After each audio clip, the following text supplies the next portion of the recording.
mudra, the energy circuits which you perform with your fingers, your limbs, and various other parts of your body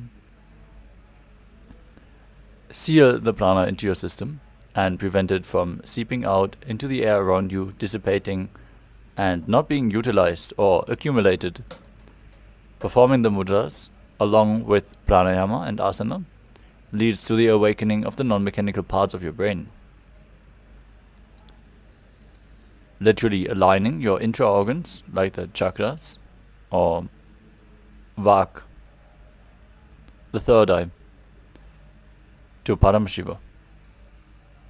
Next up is bandha, the energy locks performed by contracting certain diaphragms and muscles within your body, pumping the prana up along the spine, preventing it from falling down again as you align your internal organs to Paramashiva. The Mula Bandha, the root lock, contracting your perineal floor and pulling it up. The Uddiyana Bandha, the stomach lock, contracting your stomach muscles above and below the navel and pulling the abdomen in and up towards the spine. Next, the Jalandhara Bandha, the throat lock. As you lock your throat internally, tuck your chin to the chest as well, preventing the breathing, the prana, to leave the system. Together performed, they make Mahamudra Bandha, which is intensely activating the Kundalini Shakti, pumping it up along the spine and holding it in the higher chakras, accumulating it in the higher energy centers. If performed correctly, this alone is a technique for enlightenment. Performed together with the previous components and the following, it is a sure shot for achieving enlightenment and manifesting the powers of Paramashiva. Next up is the Karana, the sacred dance postures as preserved, frozen in stone in various of the temples in India. The Karanas are the graceful movement and synchronicity of the limbs, feet, hands, and performing those dance postures leads to a subtle breath. The intense intake of prana is happening, and your body is aligned to the cosmic movement. Next up is the visualization. Visualizing devatas, animals, and other living beings while performing the relevant asanas makes you experience the asana which you're performing in a much deeper level. Actually, performing the essence which is supposed to be achieved by performing the asana. Aligning your thought to Paramashiva, not getting distracted from the spiritual practice of yoga, and manifesting Mano Shakti, the power of thought. Japa, the internal repetition of mantras in your throat center, as you visualize them rotating around your throat, intensely purifies the Vishuddhi chakra and activates Vak Shakti, the power of speech, where you can make any declaration and the universe will turn it into reality for you without any effort from your side. Those possibilities are awakened through the japa as you align your speech to Paramashiva. Throughout the yoga practice, we are going to inform you about the japa, which is supposed to be repeated internally, constantly during the yoga practice. The next component is the external chanting of the sacred mantras and the scriptural references of the specific asanas. Our Acharya is going to chant the scriptural references of the asanas, the words of Mahadeva himself, providing the Vatavarana, the ambience, with the highest possible energy. During yoga, you're receptible to all the external energies around you, so make sure you're keeping a clean space and a sacred mood as you enter into the ritual of yoga. Anyways, we are holding the highest space as we are providing the chanting of the mantras, leading you to experience the highest energies. The next component is weightlifting. As you are holding weights during the yoga practice, the Kundalini Shakti is awakened intensely. Building your body is a spiritual practice as per the Supreme Pontiff of Hinduism. So try to include the weights to the yoga practice as much as possible. Next up is the mandala, the visual representation of the gods and goddesses. As you can see in the background of our acharyas, the Shri Yantra is being projected, which is a reflection of all the gods and goddesses. If you focus on yantras, they are being mirrored into your inner space and literally ingrained in your brain grooves, making you manifest the macrocosmos in your microcosmos. Next up is the Abharana, the Rudraksha Mala.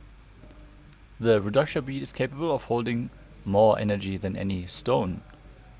That is why you should keep skin contact to Rudrakshas at any given time, holding you in the higher states of energy throughout the day.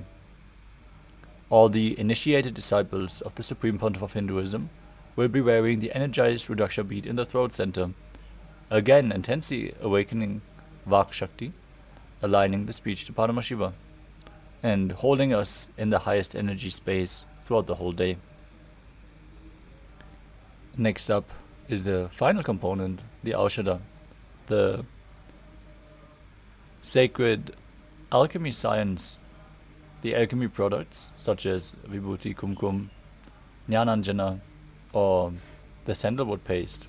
Simply mixing sandalwood powder with some water can be applied externally to infuse prana into the system, again accumulating the highest possible energies, taking every means into consideration to awaken your Kundalini Shakti and make you manifest the ultimate. This is what Nithyananda Yoga is all about. With all the components covered, let us move into the asana practice. As you sit straight with your head, neck and spine in a straight line, your hands in Bindu Mudra on top of the knees, with index fingers and thumbs together. Perform all the three bandhas, the Mula Bandha, the root lock, the Uddiyana Bandha, the stomach lock, and the Jalandhara Bandha, the throat lock in Mahamudra Bandha. As you visualize Lord Shiva in your inner space, perform Samana Kumbhaka, the pranayama where you inhale deeply into your stomach, hold the breath, and visualize a flame being formed in your stomach and rising up your spine. Internally, repeat the japa Soham. Visualize it rotating around your throat in the first asana of the sequence, Sukhasana. तत्सुखासनमित्युक्तम् अशक्तस्तत्समाचरेत् आसनं विजितं येन जितं तेन जगत्त्रयम्. Next up is Parvatasana. Now bring your legs into Padmasana by placing the feet onto opposite thighs. Join your hands together in Anjali Mudra. As you raise your arms up above your head with the elbows straight, engage all three bandhas, Mahamudra Bandha, as you visualize yourself as Mount Kailash. अथ भक्षे Mahadev पर्वतासनमङ्गलम्. Next up is Haripavasana. Now keep the soles of the feet together in front of your body, feet slightly extended away from the body as you hold your hands behind your back and lean forward and down, placing your forehead on the ground behind your heels. Lean down as low as you can as you gaze to the nose and engage all three bandhas, visualizing Swamiji in your inner space. पूर्वविधियाहु मे जानो उभयपकदली सम्पुटठानो. Next up is Nagipavasana. As you keep the soles of the feet together in front, cup your palms and stretch them out in front of the feet, placing them on the ground as you bring your forehead to the ground behind the heels. Engage all three bandhas, gaze to your nose as you visualize yourself as a snake. पूर्वविधिपर्यागाने नीचौहौ विकहु निफनास्यो लगायि. Next up is Kokilasana. Now hold the big toes in Prana Mudra with index and middle fingers together. Then stretch your legs straight out and up. And then cross them into Padmasana. Lean forward and down onto your elbows as you still hold onto the big toes. Engage all three bandhas and visualize yourself as a bird. अथान्यतासनं वक्ष्ये yen Sidho भवेन्नरः. Next up is Niti Asana. Now stack your ankles and knees As you hold onto opposite elbows, start rotating your arms in a circle. Engage all Tribandhas, gaze to your nose, visualize Swamiji as you change the direction of the movement every once in a while. घोड़ा बावां बादगी आशा माहिली सोय दश चरण को वारलो तापरी गुल्भ समोज. Next up is Gajasana. As you place your hands flat on the ground, shoulder width apart, scoop your body forward and down again and again. Visualize yourself as an elephant and perform Uddiyana Bandha, the stomach lock, and Mula Bandha, the root lock. निब्जं पादाग्रे भूमौ कृत्वालम्बी भूया मस्तकाग्रे निधाय. Next up is Rikshasana. From the same position, alternate pressing the heel of one foot into the ground while lifting the other heel up. Repeat this movement again and again as you visualize yourself as a bear and perform Uddiyana Bandha and Mula Bandha. एकैकं पादमाकुञ्च गजासनं कुर्यात् वृक्षासनं भवति. Now raise up. Stand on the tips of the big toes with all other toes raised off the ground if you can. Keep your head, neck and spine in a straight line. Index, middle and ring fingers to the heart center in Hridaya Mudra as you visualize Swamiji and still engage Uddiyana Bandha and Mula Bandha in Vaishyasana. केशेन पादयुगलं बद्ध्वा तिष्ठेत अधोमुखः. Next up is Urdhva Janukarana. Now stand in Arimandi posture with the heels together, toes pointing outwards and the knees bent. Then keep your hands at the chest level with the elbows parallel to the ground and raise one knee up towards the center of your body in a circular motion. Follow along with the respective hand as you repeat this movement again and again.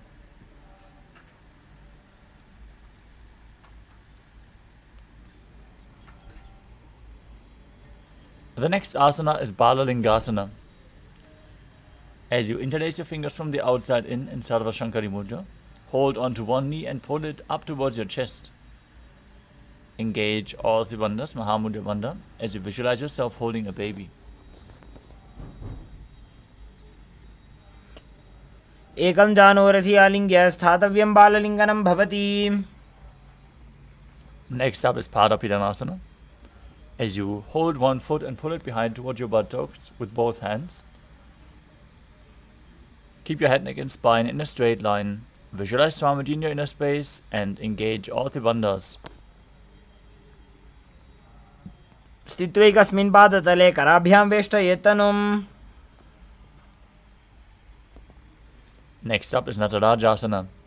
Now hold the sole of one foot from the inside with the respective hand as you lean forward and down. Kick the leg back and up while leaning forward, extending the arm with the hand in Bindu Mudra. Visualize yourself as Lord Nataraja as you perform the Mula Bandha in Natarajasana. उत्तानपादं क्रौञ्चं च मरीचिं वीरभद्रकम्. Now repeat Balalingasana on the other side. As you pull the knee to the chest, visualize yourself holding a baby.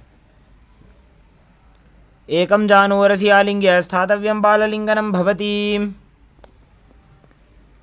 Next up is Parapidanasana. Now pull the other foot towards the buttocks, holding it with both hands as you visualize Swamiji engaging all three bandhas. स्थित्वैकस्मिन् पादतले कराभ्यां वेष्टयेत्तनुम्. Now repeat Natarajasana on the other side, visualizing yourself as Lord Nataraja as you hold the foot and lean forward with the front hand in Bindu Mudra. उत्तानपादं क्रौञ्चं च मरीचिं वीरभद्रकम्. Next up is the Ardharechitakarana. From Arimandi position, heels together, toes pointing outwards and the knees bent. Bring the right foot behind the left, toes down, heel up. Bring the left hand to the chest and swing the right arm back and forth like a pendulum. Move the fingers gracefully one by one. Place your hand over the nose, uncross your ankles and repeat the movement on the other side.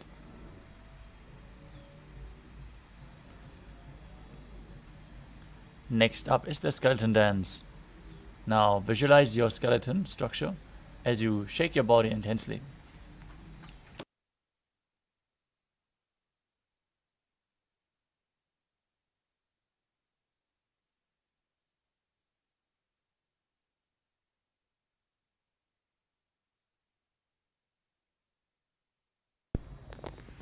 Next up is Katichinna Karana from Arimandi. Bring your hands above the head with the arms crossed and the palms facing backwards. Now turn your hips to one side and open up your hands above your head. Return to the center and repeat the movement on the other side.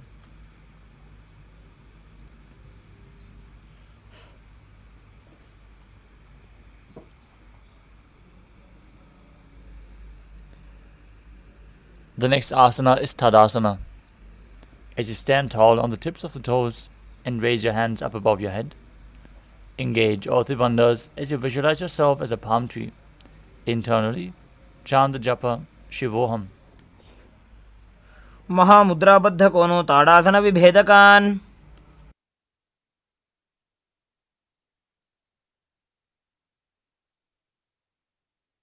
Next up is Uttanasana.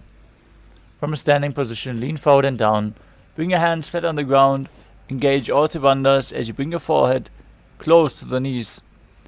Visualize Swamiji in your inner space and internally keep chanting Shivoham. महामुद्राबद्ध कोनो ताड़ासन विभेदकान्. Next up is Tadakshvasana. As you keep the hands flat on the ground, shoulder width apart, and step your feet back, keeping the toes on the ground in a plank position. Tuck your chin to the chest, contract the perineal region, and start rotating your head from side to side. Visualize Swamiji in your inner space. Perform Jalandhara Bandha and Mula Bandha. गजासनवस्थित्वा मस्तकं वारं वारं दक्षिणकोक्षिं सव्यकोक्षिं नजेत् तरक्ष्वासनं भवति. Now lower your body onto your stomach. Keep your toes pointing back and the hands flat on the mat next to your chest. As you raise your head using the strength of your lower back, open your mouth wide and inhale through the hollow of your throat in Bhujangani Mudra. Visualize yourself as a cobra as you perform the Mula Bandha. अंगुष्ठनाभिपर्यन्तम् अधोभूमो विनिन्यसेत्. The next asana is Shashasana. Now push your body up into a plank position and alternate bringing one knee in towards your chest back and forth. Visualize Swamiji in your inner space as you perform the Mula Bandha and calmly breathe through your nose in Sahajra Kumbhaka. Lead the prana along your spine and hold the breath on and off in the energy centers. You're controlling the flow of your breath in Sahajra Kumbhaka.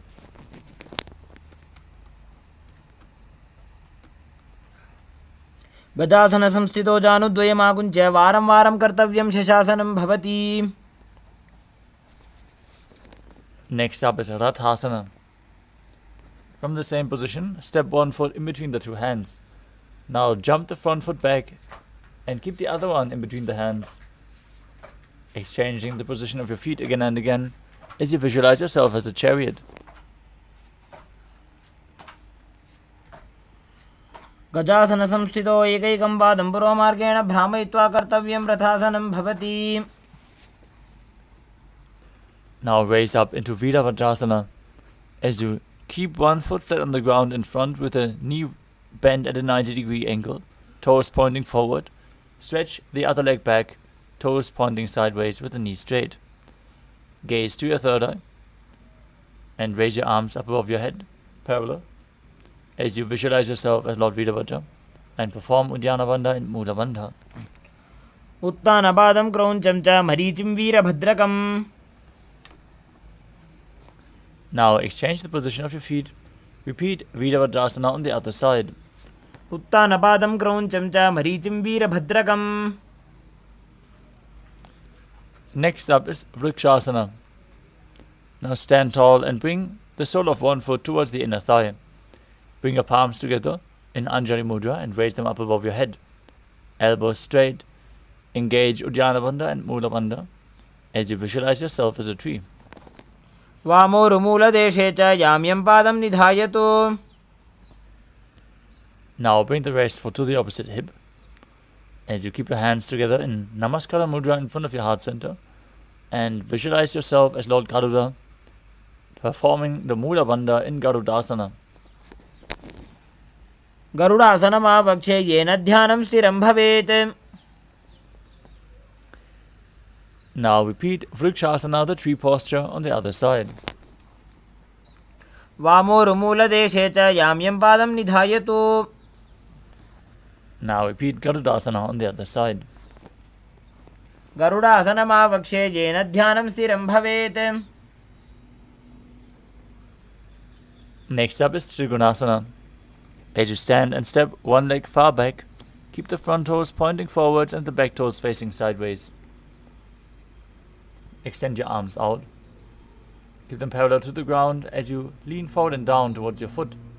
Raise the other hand towards the sky and gaze up, visualizing yourself as a triangle. उत्तानपादं क्रौञ्चं च मरीचिं वीरभद्रकम्. Now exchange the position of your feet. Keep your arms parallel to the ground. Lean forward. Repeat Trikonasana on the other side. उत्तानपादं क्रौञ्चं च मरीचिं वीरभद्रकम्. Next up is the Nikuttaka Karana. Standing in Adimandi, heels together, toes pointing outwards and the knees bent. Raise one heel off the ground. Bring your hands to the heart center with the palms facing each other. As you stomp the raised heel to the ground, raise the other heel up and exchange the position of your hands again and again.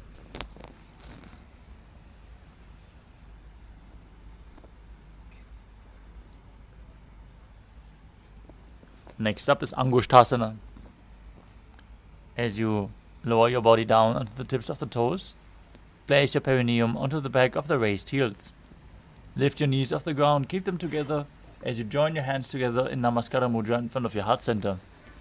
Visualize Swamiji in your inner space and start buzzing like a bee on the inhalation and exhalation in Brahmari Kumbhaka. Internally chant the new japa Sadashivoham in Angushtasana. कबन्धासनमित्याहुः गोरक्षासनमेव च. Next up is Saudasana. As you extend one leg forward from the previous position, keep your hands facing forward with the fingertips just touching the ground in Vara Mudra. Visualize Swamiji in your inner space. Perform the Mula Bandha in Saudasana. प्रसार्य एकं पादतलं संस्थाप्य त्वेकपादकम्. We move on to Vidhunanasana. From Saudasana, lean forward and down, holding on to the big toe of the front foot in Prana Mudra. And hold on to the back heel with the other hand. If you can, balance in this position. Visualize Swamiji in your inner space and perform the Mula Bandha. गुल्फस्थितो पादमेकं प्रसार्य तत्पादाग्रं संसृश्य तत्करेण. Now exchange the position of your feet. Stretch the other leg forward as you repeat Saudasana on the other side. प्रसार्य एकं पादतलं संस्थाप्य त्वेकपादकम्. Now lean forward and down. Hold on to the big toe and the back heel as you repeat Vidhunanasana. गुल्फस्थितो पादमेकं प्रसार्य तत्पादाग्रं संस्पृश्य तत्करेण. The next asana is Brahma Jurankushasana. As you keep the toes on the ground with your perineum placed on top of the raised heels, knees lifted off the ground, keep a gap between the knees and place the back of your hands on top. Contract the perineal region. Tuck your chin to the chest and gaze in between the hands in Shambhavi Mudra, keeping your eyes wide open, unblinking, gazing in your inner space. As you visualize Swamiji in your inner space, internally chant Sadashivoham. दो फणापाणि होय वैसे AD दो गुदानि वैसे. Next up is Kapilasana. Now place your knees onto the ground with the toes tucked behind. Sit your perineum down on the heels as your hands are resting on top of the thighs. Pull your stomach in and up. Contract the perineal floor as you gaze to the nose and visualize yourself as Sage Kapila Muni. उभई पगदली समटारावे तिनकी माहिली कोर मिलावे.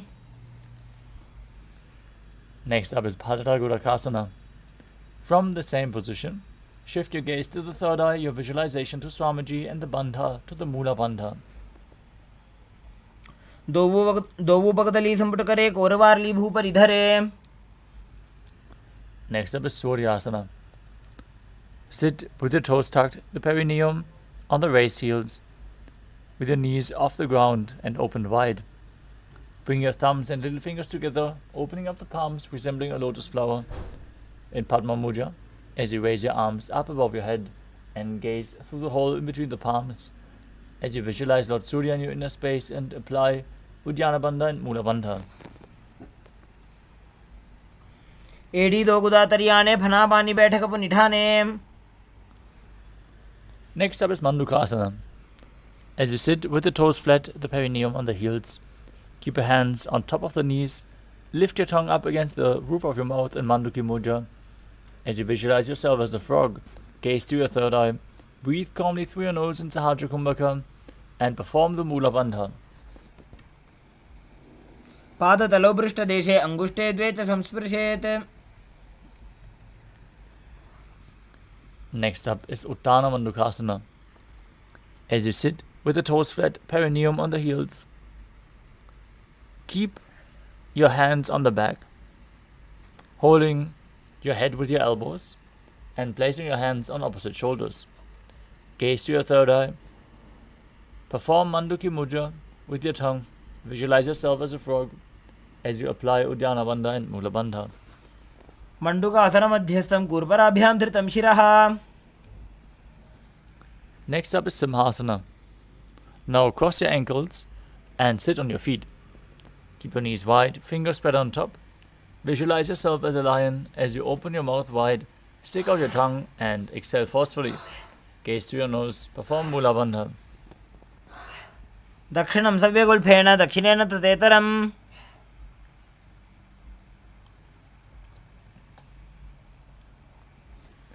Next up is Padarasana.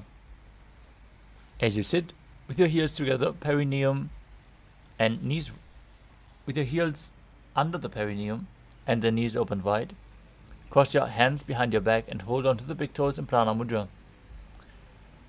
Apply Jalandhara Bandha and Mula Bandha as you gaze to your nose and visualize Swamiji in your inner space, returning to buzzing like a bee in Brahmari Kumbhaka. गुल्भौ च वृषणस्याधो व्युत्क्रमेण समाहितः. Next up is Kakabhushandi Asana. As you squat and keep your feet flat on the ground with the knees open wide, bring your arms in and around the raised knees. Interlock your fingers behind your back. Gaze to your nose as you visualize yourself as a crow. प्रथमे वैसक उकटठाने दोबूहतपगमी च आने. Next up is Kani Pavasana. As you place your palms on the floor, shoulder width apart, bring your knees onto the back of your arms towards your armpits. Lean forward and down as you raise your feet off the mat.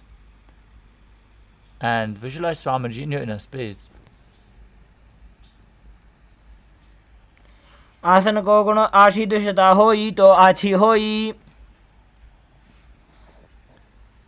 The next asana is Kapali Asana. This is going to be our first inverted posture.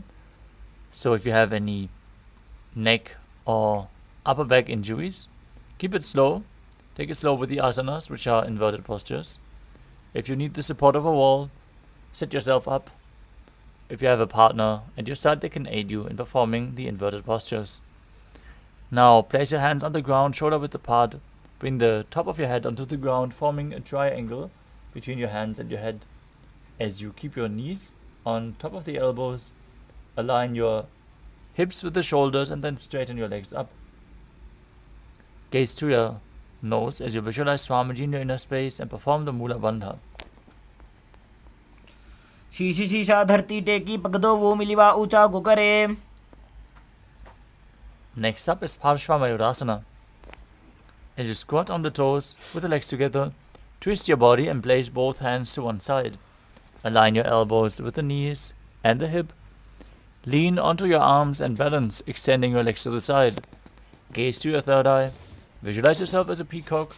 Breathe in Rechaka Kumbhaka. As you exhale fully and hold your breath in the exhaled state in Parshva Mayurasana. मयूरं दण्डवत् कुर्यान् मायूरं दण्डनामकम्. Now twist your body to the other side and repeat Parshva Mayurasana on the other side. मयूरं दण्डवत् कुर्यान् मायूरं दण्डनामकम्.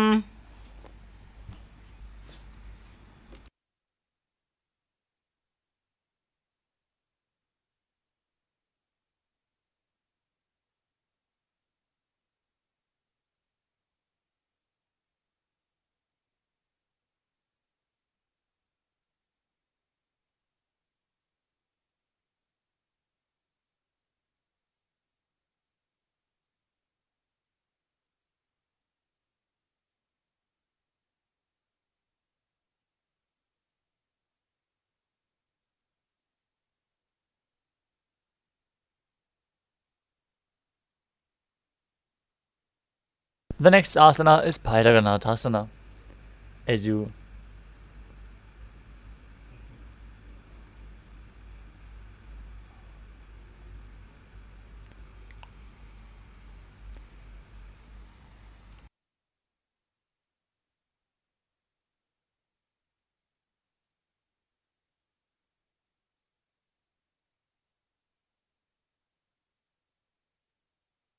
place your hands on the ground, shoulder width apart in front of you.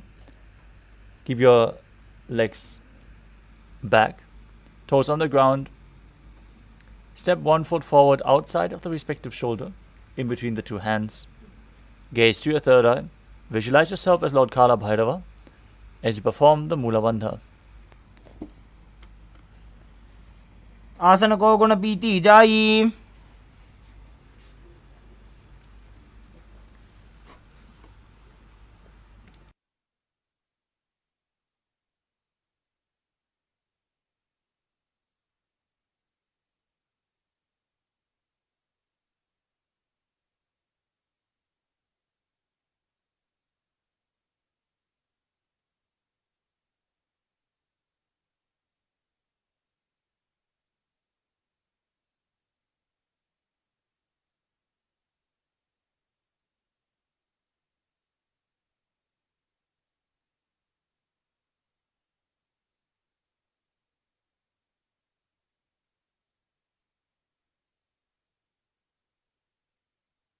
Now step the front foot back, step the other foot outside the shoulder in between the two hands as you gaze to your third eye and visualize yourself as Lord Kala Bhairava in Bhairaganathasana on the other side. आसन को गुण पीती जाई. The next asana is Unmukha Pitasana. As you go back to Tadakshvasana, the plank position, bring your forearms on the mat and walk your feet slightly forward, raising your hips up high. Gaze to your third eye. Visualize Swamiji in your inner space as you perform the Mula Bandha. भून्यस्तौ जानुनी हस्तौ चतुष्पदमवाङ्मुखम्.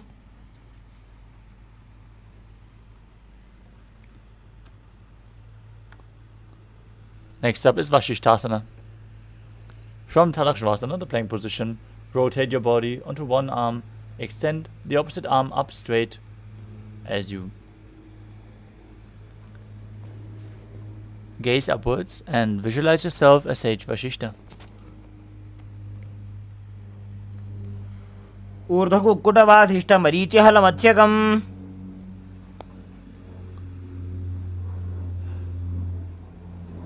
Now rotate your body in the opposite direction. Repeat Vashishthasana on the other side.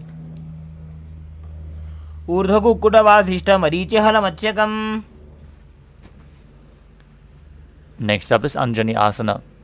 As you sit with the legs stretched in front, toes pointing up, bring your hands under the buttocks, palms facing up. Keep your spine straight, elbows close to your body. Tuck your chin to the chest as you gaze to your nose. Visualize yourself as Lord Hanuman and perform Jalandhara Bandha and Mula Bandha as you internally chant Mahasadashivoham. दोबूकर की उभय हथेली कोरवार लिमैले भेली.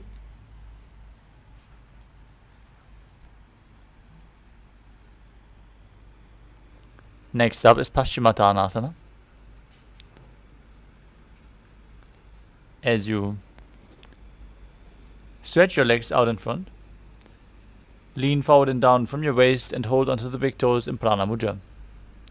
Bring your head towards the knees, Visualize Swamiji in your inner space and perform Mahamudra Bandha, all three bandhas engaged.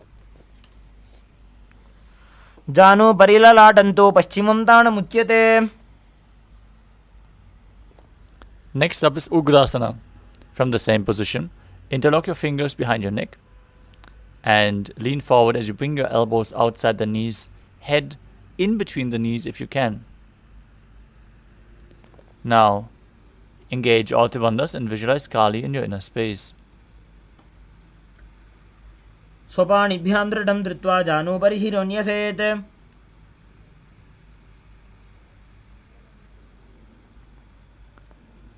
Next up is Marichyasana. With your legs extended, bring one heel to the groin with the knee raised.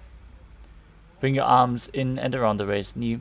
Interlock your fingers behind your back as you visualize yourself as Sage Marichi. Bring your head towards the knee. Uttanabadam krauncham cha maricim veerabhadrakam. The next asana is Mahamudrasana. As you drop the knee to the ground, which was raised by the side, keep your heel against the perineum, lean forward and down, hold the front foot with both hands, gaze to your nose, exhale fully in Rechaka Kumbhaka and hold your breath as you visualize Swamiji in your inner space in Mahamudrasana. Mahamudram pravakshami tantresmin mama vallabhe.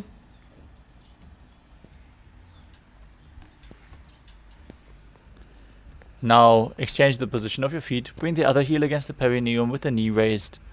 Lean forward, interlock your fingers behind your back in Marichyasana on the other side. Uttanabadam krauncham cha maricim veerabhadrakam.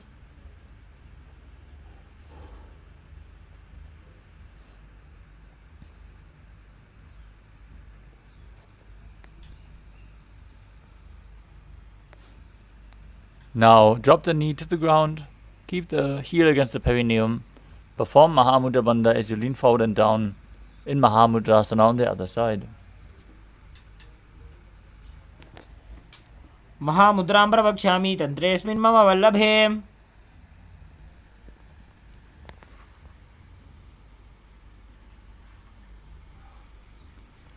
The next asana is Bhadrasana too.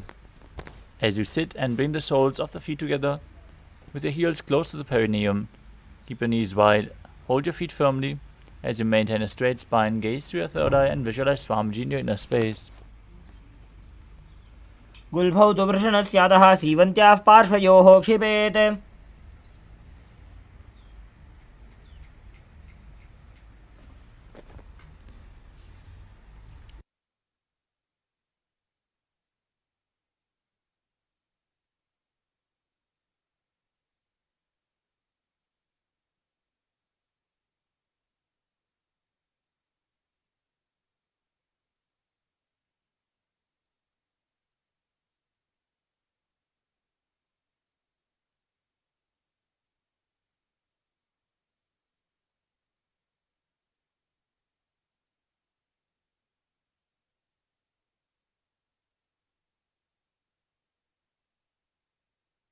Next asana is Gvalipavasana.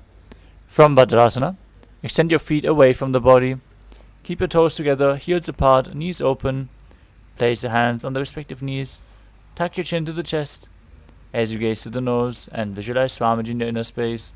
Perform Jalandhara Bandha and Mula Bandha. Purva Therapad Choka Kakyo Soji Vahi Bidi Jogi Je Soji.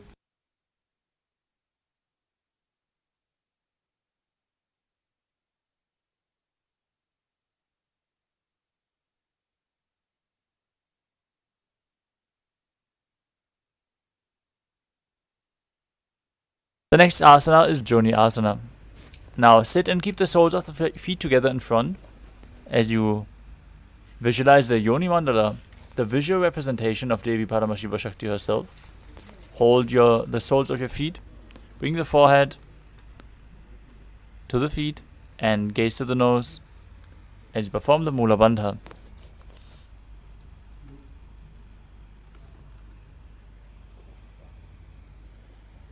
ದೋವು ಪಕ್ಕದಲ್ಲಿ ಸಂಪುಟಕರೆ ಏಡಿ ಮೇಡಿಕೆ ಢಿಂಗದರೆ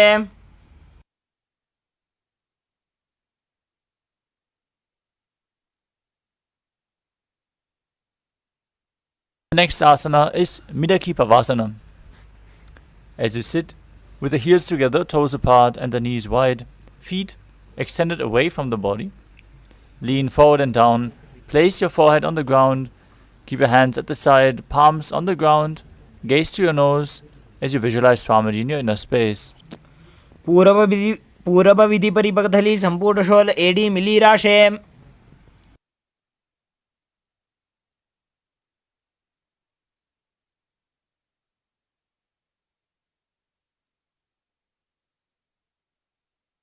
Next up is Siddha Samadhi Asana. As you sit and keep the toes together, heels apart, bring your arms below the shin, extend them out and keep the palms facing up.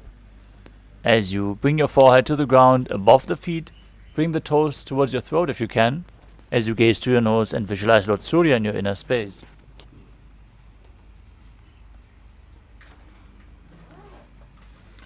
ದೋವು ಪಕ್ಕದಲ್ಲಿ ಸಂಪುಟಕರೆ ಸೋಲೆ ಮೇಡ ಆಗ ಮೇಧರೆ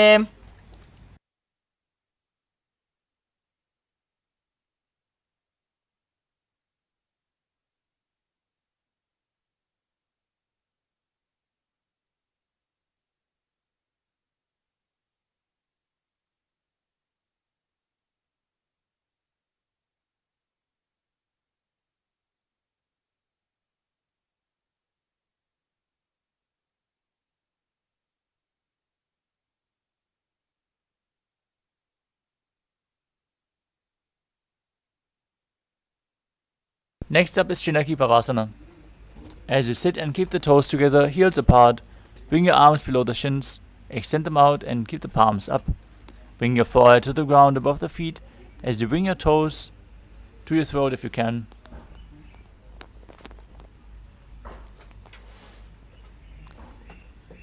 Sit and keep the heels together and the toes apart. Hold the feet and open them up. Bring the soles upward as you place your elbows on the thighs and gently push them down. Gaze towards your nose as you visualize Swamiji in your inner space and perform the Mula Bandha. ದೋವು ಪಕ್ಕಾಗಿ ಏಡಿ ಧರ್ತಿ ಮಗಿವಾ ಮೇಢ ಲಗಾವೆ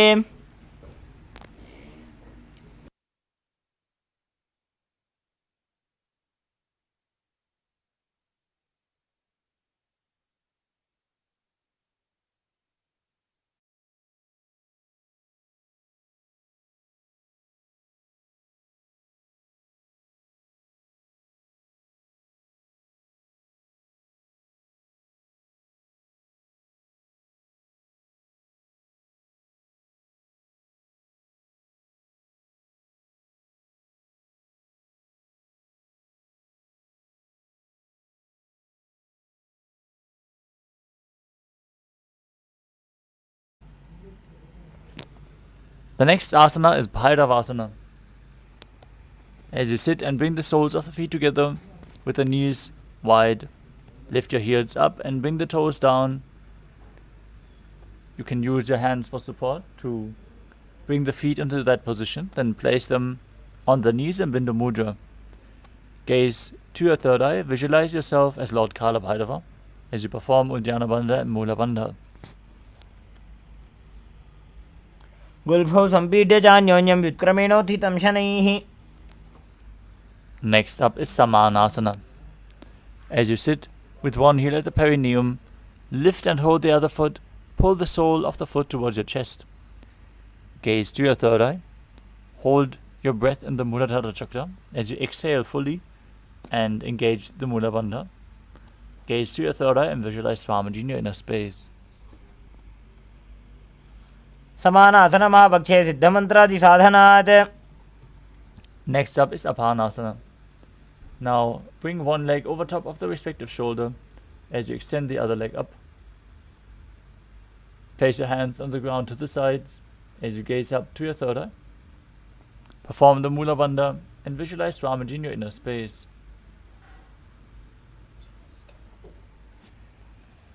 केवलं पादमेकञ्च स्कन्धे चारोप्य यत्ततः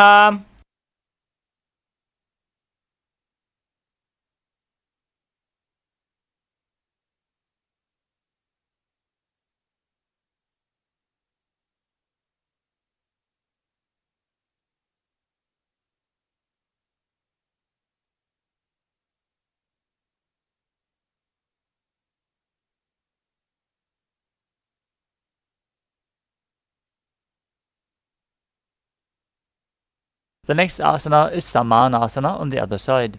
Now, place the other foot at the perineum, pull the opposite foot towards your chest, gaze to your third eye and visualize Swamiji in your inner space. Samanasanamavakshe siddhamantradi sadhanat. Now place the other foot over top of the respective shoulder, extending the opposite leg up in Apanasana on the other side.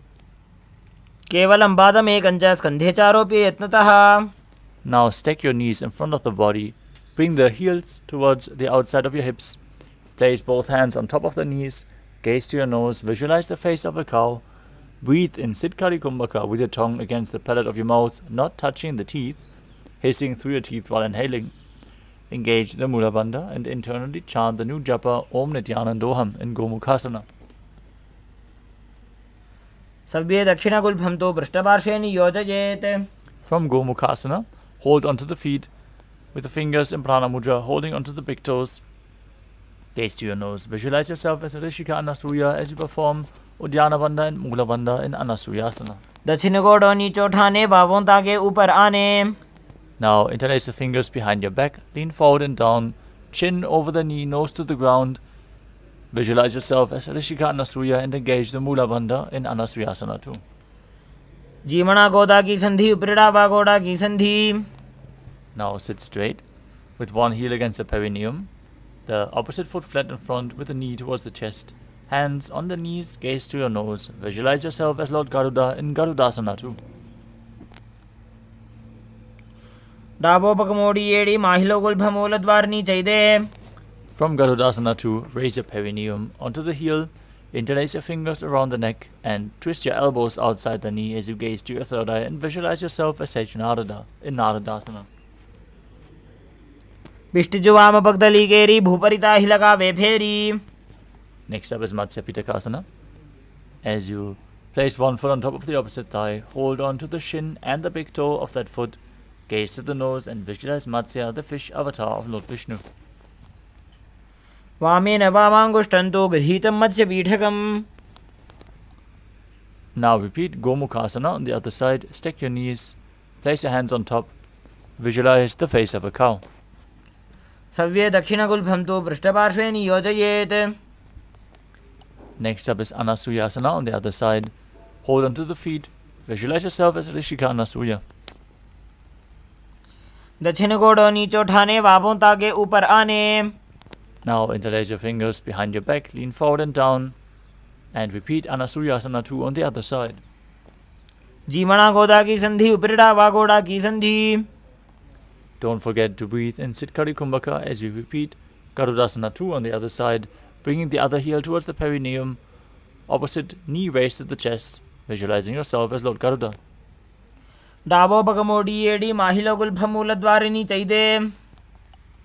Now raise your perineum onto the heel, twist your elbows outside the knee. Repeat Naradasana on the other side. इष्टिजुवाम पगदली केरी भूपरिता हिलका वेफेरी. Now repeat Matsya Pitakasana on the other side as you bring the other foot on top of the opposite thigh, hold on to the shin and the big toe, visualizing Matsya, the fish avatar of Lord Vishnu. वामेन वामांगुष्टंतो गृहीतं मत्स्य पीठकम्. Next up is Matsyendrasana. Now place one foot onto the opposite thigh and step the other foot flat on the ground. Bring it over the knee if you can. As you twist your elbow outside the raised knee, hand by the neck, opposite hand on the ground behind you. Gaze to your third eye, visualize Sage Matsyendranath as you perform the Mula Bandha. उदरं पश्चिमाभासं कृत्वा तिष्ठति यत्ततः. From Matsyendrasana, extend the front arm down to the foot, hold onto the big toe in Prana Mudra as you hold the back ear with your other hand. Twist backwards, gaze up towards your third eye and visualize yourself as a camel in Kubasana. आसन को गुण झोलो जाए. Now keep holding onto the front foot, place the back hand down to the ground, twist your body even further. Gaze to your third eye and visualize Sage Matsyendranath in Matsyendrasana 2. मत्स्येन्द्रपीडं जठर प्रदीप्तिं Prachanda रुक्मण्डल खण्डनास्त्रम्. Now repeat Matsyendrasana on the other side. Stretch your legs out in front, place the other foot on top of the opposite thigh, and twist one elbow outside the raised knee with the hand by the neck. as you visualize Sage Matsindranath. उदरं पश्चिमाभासं कृत्वा तिष्ठति यत्नतः. Now extend the front arm down to the foot. Hold the back ear with the other hand as you visualize yourself as a camel in Kubasana. आसन को गुण झोलो जाए. Place the back hand on the ground, twist your body even further. Repeat Matsendrasana 2. मत्स्येन्द्रपीठं जडर प्रदीप्तिं Prachanda रुक्मण्डल खण्डनास्त्रम्. Next up is Padmasana. Place your feet on top of the opposite thighs, your hands on top of the respective knees. Gaze to your nose. Visualize yourself as Lord Shiva as you breathe in Siddhali Kumbhaka, pressing your tongue against the back of your teeth, hissing through your teeth while inhaling, engaging all three bandhas in Mahamudra Bandha, and internally chanting the new japa Om Nithyananda Paramashivam. आसनं द्विविधं प्रोक्तं पद्मं वज्रासनं तथा. From Padmasana, cross your arms in front of the body and hold onto the big toes in Prana Mudra. Gaze to your nose. Visualize yourself as Goddess Parvati as you perform the Mula Bandha. उत्तानौ चरणौ कृत्वा ऊरू संस्थोपर यत्नतः. Next up is Kukkutasana. From Padmasana, place your hands in between the thighs and calves, hands flat on the ground. Visualize yourself as a rooster. Breathe calmly through your nose and perform the Mula Bandha. पद्मासनं सुसंस्थाप्य नान्वोरौरन्तरे करौ.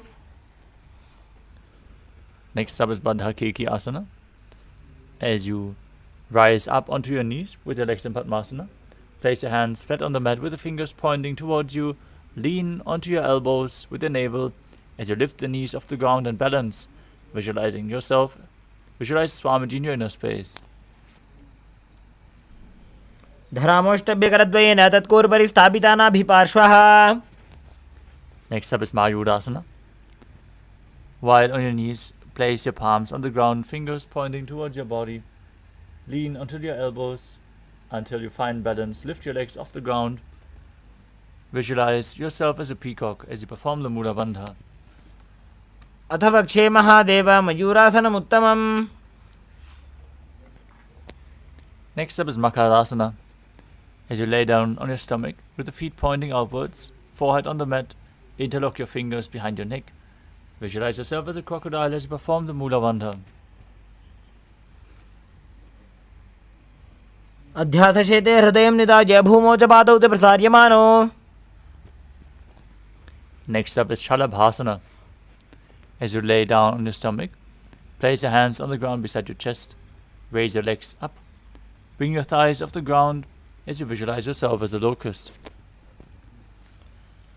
अध्यासशेते करयुग्मवक्षो भूमिमष्टभ्यकरयोस्तलाभ्याम्. Next up is Ushtrasana. As you lay on your stomach, hold onto the feet, pull them outside and down towards the ground, outside the hips. Visualize yourself as a camel as you perform the Mula Bandha. अध्यासशेते पदयुग्मव्यस्तं पृष्ठे निधायापि धृतं कराभ्याम्. Next up is Dhanurasana. From Ushtrasana, tighten the grip on your feet, kick your legs back and up as you lift your upper back and head off the mat. Gaze to your third eye and visualize yourself as Pinaka, Lord Shiva's bow. प्रसार्य पादौ भुविदण्डरूपौ करौ च पृष्ठे धृतपादयुग्मम्. Next up is Bhagasana. As you sit in a kneeling posture, with your feet flat, heels outside the hips and the toes touching behind you, placing your perineum down on the ground. Keep your hands on the knees, gaze to your third eye, visualize Swamiji in your inner space, and internally chant the new japa Om Nithyananda Paramashivoham. उल्टा मोड़ी पाव दो वैसे बहुरो जुगति करे एक ऐसे. Next up is Gohi Asana. From your knees, place your forearms on the ground, fingers interlocked, elbows shoulder width apart. Place the top of your head onto the ground as you hold the back of your hand with your hands. Walk your feet forward until your hips align with the shoulders. Lift your legs off the ground and pull your knees in towards your chest. Try to touch your chin with your knees as you gaze to your nose and visualize Swamiji in your inner space. दो हाथ की कहनी जो जी पुनः कलाई जाने दोई. Now from Gohyasana, extend your legs up straight into Shirshasana as you gaze to your nose and visualize Swamiji in your inner space. विपरीतं मण्डलं च द्विधैव विदितं हिनः. Gently lower your legs down, come to a seated position with the legs in front. As you lift your legs up with your hands behind the calves, stretch your legs out as you bring your forehead towards the knees. Come to a vertical position with your legs. Visualize Swamiji perform Bastika Kumbhaka, rapidly exhaling from the abdomen without inhaling. Just push the air out and let it naturally flow back into your lungs. We're going to perform this Kumbhaka throughout the next few asanas. दो हाथ पग बाहर आने घोड़ा तरे काकसी ठाने. From Podiasana, we move on to Parikasana. As you sit and extend the legs out and up at a 45-degree angle, bring your hands behind, hold the opposite shoulders, keep your chest upright, legs straight, toes pointed, gaze to your third eye as you visualize yourself as a mace. उत्तानं शयनं कृत्वा पादौ मिलित्वा प्रसार्य. Next up is Naukasana. As you keep your legs straight and up, stretch your arms out in front, parallel to the ground. If you can't hold this position, bring your elbows to the mat for balance. Gaze to your third eye, visualize yourself as a boat in Naukasana. उत्तानशयनं कूर्पराभ्यां भूम्योष्टभ्य. Now bring your feet together in front of you and scoop your hands below, pulling the feet close to your chest. Gaze to your nose, balance as you visualize yourself as Lord Rudra, performing Bastrika Kumbhaka in Rudrasana. पकतली संपुट करी हाथस्य पक उचाजी. Next up is Unmukha Pitasana 2, as you lay down on your back. With the feet flat, the palms down on the ground, with the fingers towards the back of your heels, raise your hips up, gaze to the nose, visualize Swamiji as you perform the Mudra Kumbhaka, keeping the Jalandhara Bandha engaged while you exhale, forcing the air out through the throat lock, creating a state of swooning as you keep Mula Bandha engaged. ऊर्ध्वे च जानुनी कृत्वा शवित्वोर्ध्वमुखं तथा. Now lay flat on the ground, hands by the side of your hips, palms facing up in Shivasana. Perform the Shakti Chalan Mudra. Pull the Kundalini Shakti up along the spine forcefully as you completely unclutch from any external or internal movements. Be completely still as you visualize that your body is dead and Swamiji, the Supreme Pontiff of Hinduism, is liberating you. Internally, chant Om Nithyananda Paramashivoham. उत्तानं शववद्भूमौ शयनं तोषवासनं. शवासनं श्रान्तिहरं चित्तविश्रान्तिकारकम्.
return to your physical body.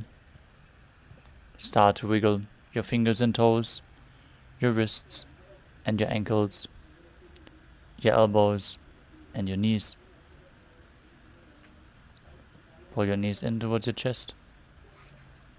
Walk your body from side to side as you slowly return to a comfortable seated position. Congratulations, you completed the first 108 asanas of the sequence, the Pratama Vinyasa Krama. We are now going to continue the Dvitiya Vinyasa Krama with the next asana of the sequence, which is Yadhasana Ishthasana.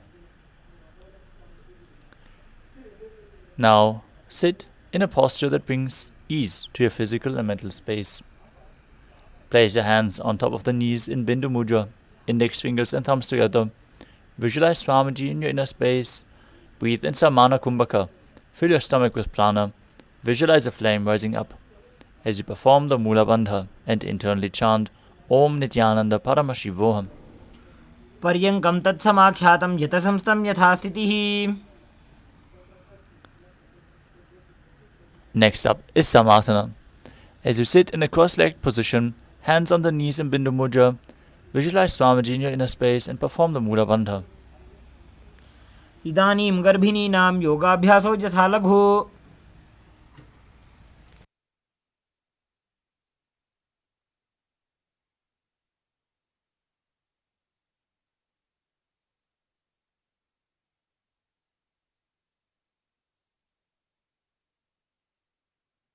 Next up is Muktasana. As you place the left foot against the genital region and your right foot over top of the left, keep your hands facing down on the knees as you gaze to your nose and visualize Swamiji in your inner space. Nibidya sīvinīm sūkšmām dakshinetara gulpatah. Next up is Siddhasana. Now maintain the same position. Shift your gaze to the third eye as you visualize Swamiji in your inner space.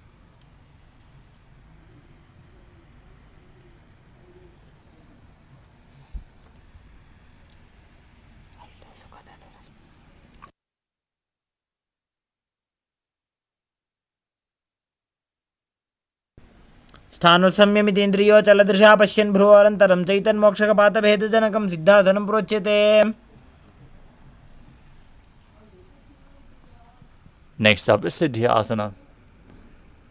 Now maintain the same position. Switch your gaze to the ground in front of you as you engage all the bandhas, Mahamudra Bandha, and visualize Swamiji in your inner space.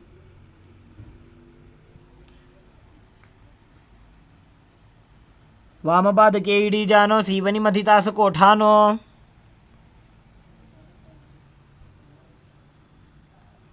Next up is Rudrasana 2. As you keep your legs in the same position, rotate your hands on top of the knees back into Bindu Mudra. Gaze to your third eye as you visualize yourself as Lord Rudra.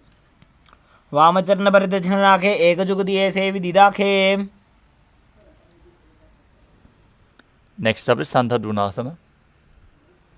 As you maintain the same position as in Rudrasana 2, switch your gaze to the nose, embody tranquility and an unshakable nature. आसन की गुण मन की चंचलता मीटे. Next up is Siddhasana 2. Now maintain one heel on top of the other as you bring your hands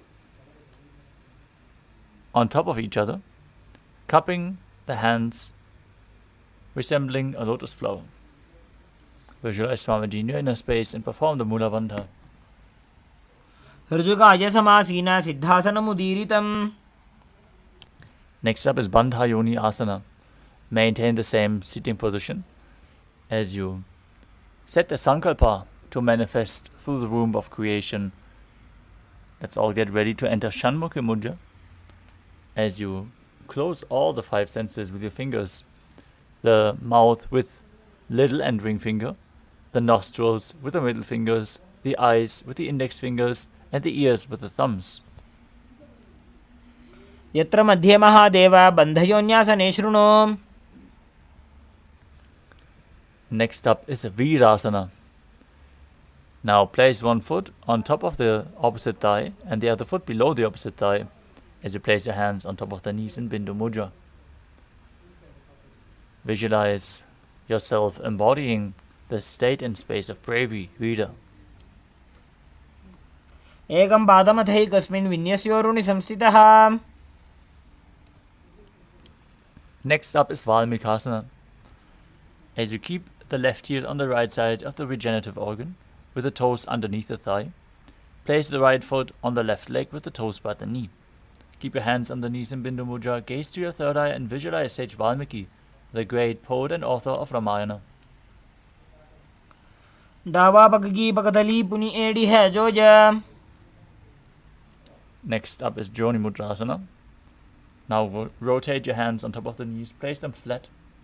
As you gaze to your nose, visualize the Yoni Mandala, the visual representation of Devi Paramashiva Shakti, projected in the top right corner of your screen. वामपादगी पगदली जाहि माहिली core. Next up is Yoni Asana. As you keep the feet and hands in the same position, switch your gaze to the third eye, visualize Yoni Mandala as you perform the Mula Bandha. योन्यासनं पर्वतेन योगं योगफले नीलम्. Next up is Padasana 3. As you sit and bring the soles of the feet together, hold your feet with both hands and push your knees down towards the ground. As you gaze to your nose, visualize yourself as Lord Veeravata. Perform Udyana Bandha and Mula Bandha. गुल्फौ च वृषणस्यादः सीवन्त्याः पार्श्वयोः क्षिपेत्. Next up is Agahorasana. As you keep the soles of the feet together at front with the heels at the perineum, press your tongue up against the roof of your mouth, gaze to your third eye, and cover your mouth with the right hand. As you close the left nostril with the index finger, inhale through the right nostril. Close both nostrils. Hold your breath. Then exhale through the left nostril and repeat on the other side. Keep your tongue in Kechari Mudra, gaze to your third eye and visualize yourself as a Naghori. पूर्व कहो भिश्रिका जोजी वाही विधि जो की जैसोजी. Next up is Kanadi Pavasana. As you bring the feet together in front, the toes together and the heels apart, place your elbows on the heels and rest your chin on the palms. As you gaze to your nose, engage Udyana Bandha and Mula Bandha. Perform Rechaka Kumbhaka. As you exhale fully and hold your breath, visualize yourself as a female elephant drinking water. ग्वाली बाबा आसन का क्यों है जैसे Yahoo में जाने विधि तैसे. Next up is Padasana. As you sit with your knees raised, arms between the thighs and calves, interlace your fingers in front and lift your feet off the mat. Gaze to your nose as you visualize Swamiji in your inner space. ततोर्धुम्रे च येत् वायुं मृदुनिश्वास संयुतम्. Next up is Gopi Chandasana. As you interlace your fingers around the feet with the soles together, the toes at the groove of your throat, heels touching your chest. Place your chin on the hands and gaze to your nose, embodying the state and space of a king. पूरब विधि पगा का अंगूठा कंठ को पराशे. Next up is Uddarasana. As you sit with the soles of the feet together, insert the hands underneath the legs. Hold your feet with interlocked fingers. As you bring your feet up to the chest, bring your head down, touch the chin to the soles as you gaze to your nose and visualize your body free from any defects. दोबो बगदली संपुट आने तिनकी पिष्टि भूमि पर इठाने. Now raise your feet even higher in front of your face as you visualize yourself excelling in everything in Vishishthasana. दोबो बगदली जोड़ी संपुट करे.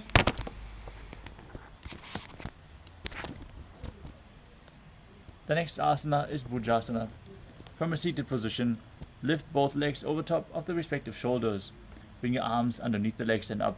Interlace your fingers around the back of your neck as you visualize yourself as a cobra.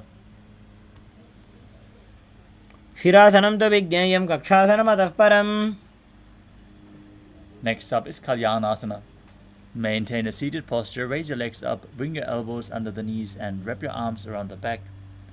Clasp your palms behind as you gaze to your nose and visualize yourself as a beautiful, auspicious goddess. 2 हाथ पगों बीच आने, तिनको गोड़ा नीचे ठाने. Next up is Sankatasana. As you place the left foot flat, sit on the heel of the foot.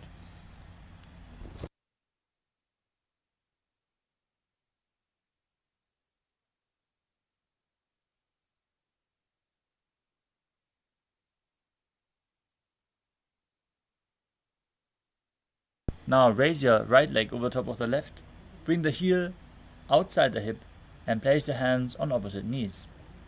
Visualize yourself as a beautiful swan as you perform the Vaishnavi Mudra, gazing outward but not focusing any external objects, only focusing on the object within. As you perform Ujjayi Pranayama, making an ocean-like sound with your mouth, engage the Mula Bandha. वामपादं चितेर्मूलं संन्यस्य धरणीतले. Next up is Dhenukasana. From Sankatasana, slide the left heel outside the hip. Place both hands on the top knee. As you visualize the cow in your inner space, perform Uddiyana Bandha and Mula Bandha. अनुषागी Nagar पंचडं वृषीलिन्दगल्यम्नि.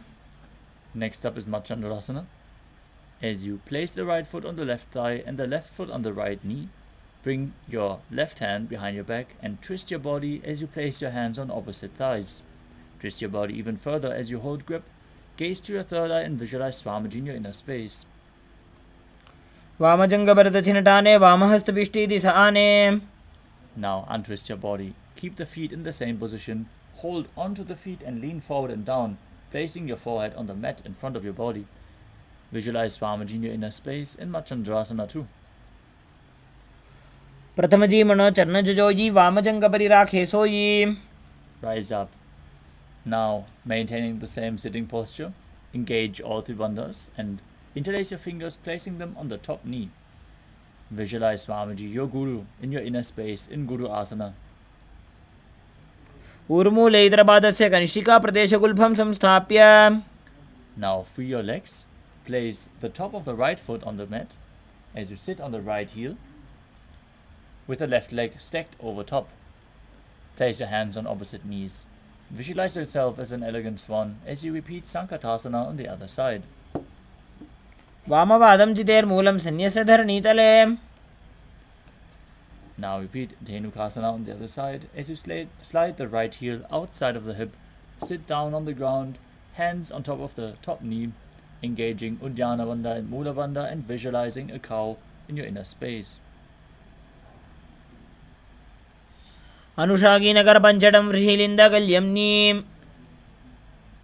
Now place the left foot on the right thigh and the right foot on the left knee.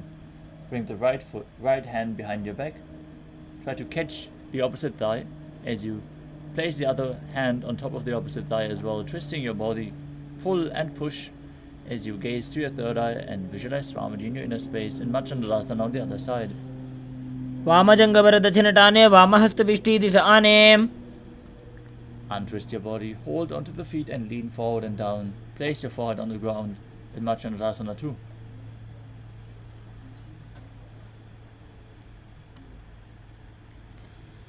प्रथमजी मनो चरणजोजी वामजङ्गपरिराखे सोयी. Now rise up, interlock your fingers, place them on the top knee, engage all three bandhas and visualize your Guru, Swamiji in Guru Asana. ऊर्मूलैत्रपादस्य कनिष्ठिका प्रदेशगुल्फं संस्थाप्य. Next up is Pashasana. As you sit with the feet flat on the ground, knees against your chest, with the hands holding the opposite knees.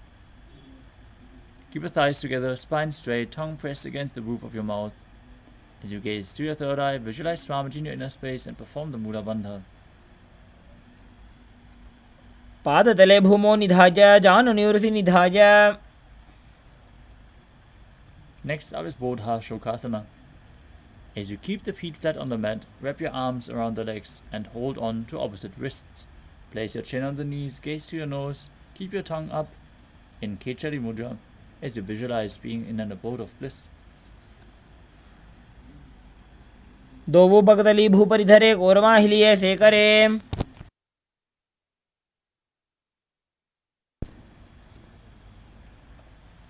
The next asana is Kudakatasana.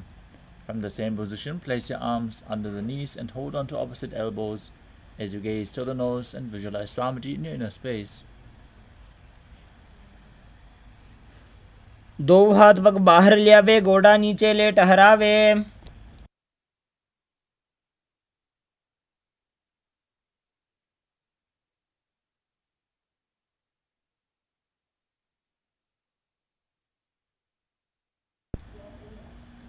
Next up is Sumati Asana, as you maintain the hold underneath the legs. Stick the right foot over the left so your heels cross with the toes pointing up. Gaze to your nose. Visualize the great sage of Maharishi Sumati as you perform the Mula Bandha. Make an ocean-like sound with your mouth in Ujjayi Pranayama. मूलद्वारी धरती पर ठाने डावा पग परि दशपथ आने.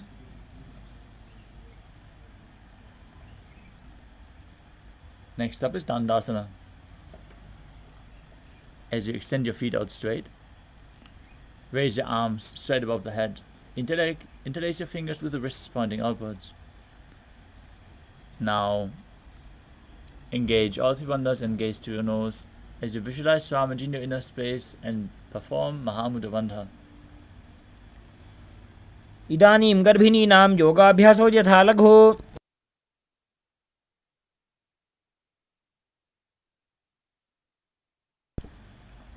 The next asana is Arambhasana. As you sit with your legs straight, hold the big toes with index and middle fingers. Lean your chest forward and down. As you inhale through the left nostril, exhale through the right, and then exchange the direction in Nadi Shodhana. Visualize Swamiji in your inner space, perform the Mula Bandha. दो पग मिलिवा पसारी पगा का अंगूठा पकड़ी लीला टकोड़ा लगावे.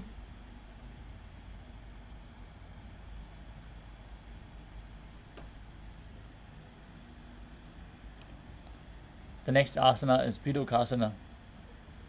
As you sit with your legs straight,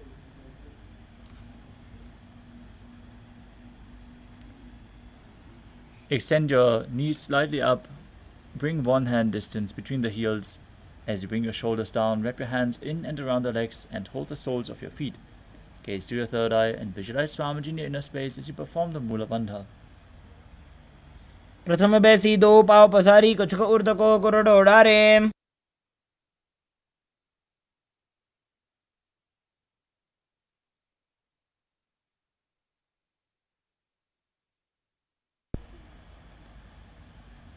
The next asana is Jalandhari Pavasana. As you extend both legs out with the heels together, place your chin on the heels, insert your hands below the legs. Keep your elbows together on the ground along with the fingers. As you keep the palms facing upwards, gaze to your nose and visualize Swamiji in your inner space. दो वेड़ी में लिखे दीजिए हाथ पसारी.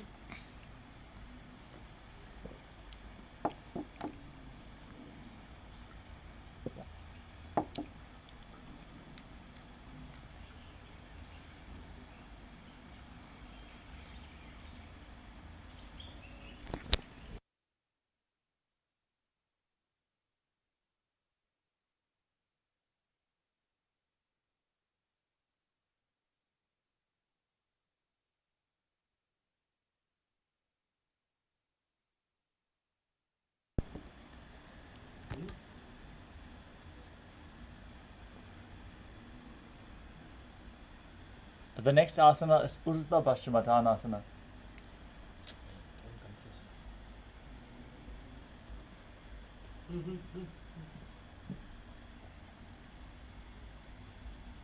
Now sit and extend both legs out as you lift one foot behind your neck. If you can't lift it behind your neck, you can bring it over your shoulder or pull it towards your chest. Then lean forward and down, as in Paschimottanasana, holding onto the front foot with both hands. Now, visualize Swamiji in your inner space and perform Pratyahara Kumbhaka. Focus on the prana flowing up along the spine through the 9 points as revealed by Mahadeva, which are the soles of the feet, the regenerative organs, the navel, the heart, the throat, the palate of your mouth, the third eye, the top of your forehead, and the crown of your head. पश्चिमतानवत् संस्थितिं कृत्वा एकं पादं ग्रीवायां धृत्वा तिष्ठेत्. Now, with the leg behind your neck, lean back onto your back and hold on to the foot with the opposite hand. Straighten your body as you gaze to the nose and visualize you are infinite, endless, eternal. उत्तानशयनी एकैकम्पायि ग्रीवायां विन्यस्य. From Anantasana, roll onto the side of the hand, holding onto the foot. Gaze to your nose. Concentrate on the prana moving upwards as you feel in complete control in Ankushasana. उत्तानशयित एकैकं पादं ग्रीवायां कुर्वन्. The next asana is Drushasana. As you lay down on your back, bring the knees to the chest and circle the thighs and calves with your arms as you roll to the left and right, relaxing your spine after this intense stretch. Visualize Swamiji in your inner space and perform the Mula Bandha. उत्तानशयनं जानुनी हृदयेवष्टम्भ. Next up is Ultra Paschimottanasana on the other side. Now sit and extend both legs out, lift one foot behind your neck. Again, you can also bring it over your shoulder. As you lean forward and down as in Paschimottanasana, visualize Swamiji in your inner space and perform the Mula Bandha. पश्चिमतानवत् संस्थितिं कृत्वा एकं पादं ग्रीवायां धृत्वा तिष्ठेत्. Now lean back, hold onto the foot, straighten your body, gaze to your nose, and visualize yourself as being infinite. उत्तानशयनी एकैकम्पायि ग्रीवायां विन्यस्य. Now roll onto the side, gaze to the nose, feel in complete control. उत्तानशयित एकैकं पादं ग्रीवायां कुर्वन्. The next asana is Yoga Nidrasana.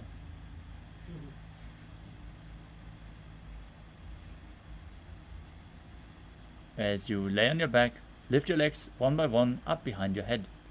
Hold your hands behind your back and gaze to your nose as you visualize Swamiji in your inner space and perform the Mula Bandha. पादाभ्यां वेष्टयेत् कण्ठं हस्ताभ्यां पृष्ठबन्धनम्.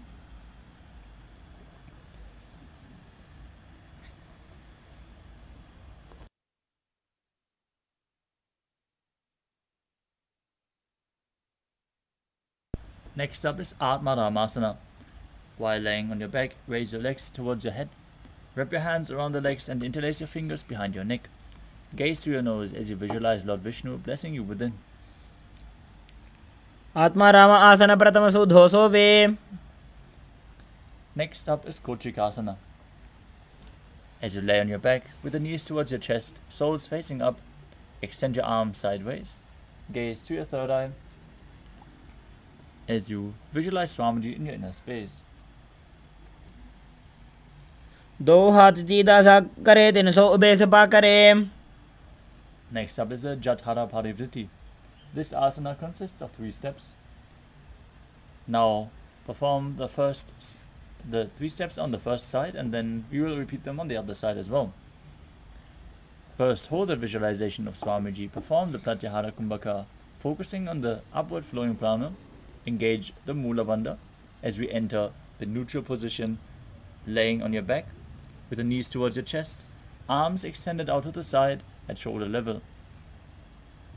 Then we perform the first step, where you bring one knee towards the side with the opposite leg extended down. Then bring both knees bent to one side. That's the second step. And then extend both legs to the side, hold onto the feet and gaze in the opposite direction of the feet. Then return to the neutral position, where you pull your knees into your chest, arms extended out to the sides. Then drop the other knee to the ground, extend the opposite leg down. Bring both knees bent to the side. Step 2. Extend both legs to the side. gazing away from the feet. Step 3. In Jatara Parivritti. परिवृत्ते कोक्षे भागे त्रिधा हि परिकीर्तितः. Next up is the Dvipadapitam. As you lay on your back, bend your knees and place your feet flat on the ground. Hold your ankles and lift your hips up as you gaze to your nose and visualize yourself as sturdy as a bridge. Perform the Murcha Kumbhaka as you engage Jalandhara Bandha and Mula Bandha. प्रतिक्रियायुतं द्वन्द्वपीठे सर्वबलप्रदम्. Next up is Paryankasana. As you lay on your back and place your feet flat on the mat, bring your arms over your head and place your hands flat on the mat as well.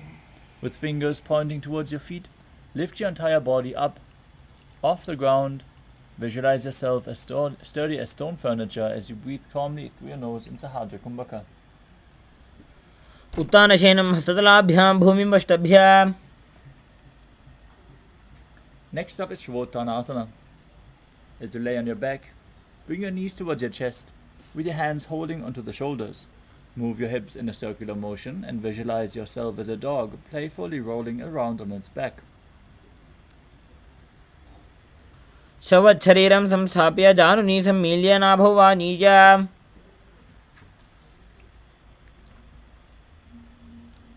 Next up is the Viparita Karani. As you lay supine, raise your hips and legs up. Bring your hands to the lower back for support if needed. As you place your arms flat on the mat and keep your legs pointing up. Move your legs in a circular motion and visualize Swamiji in your inner space. Engage Uddiyana Bandha, Jalandhara Bandha and Mula Bandha. भूतले सशिरो दत्त्वा खेनये चरणद्वयम्. Next up is the Viparita Karani 2. Now stop the movement of your legs. Be straight with your legs as you visualize Swamiji in your inner space. Karni विपरीताख्या सर्वाधिव्याधिनाशिनी. Next up is Langalasana. As you lay on your back, lift your hips and take your feet up above your head with the toes on the floor. Stretch your hands on the ground behind your back. Clasp your palms in Parasha Mudra as you rest on your neck and shoulders. Visualize yourself as a plow as you perform Jalandhara Bandha and Mula Bandha.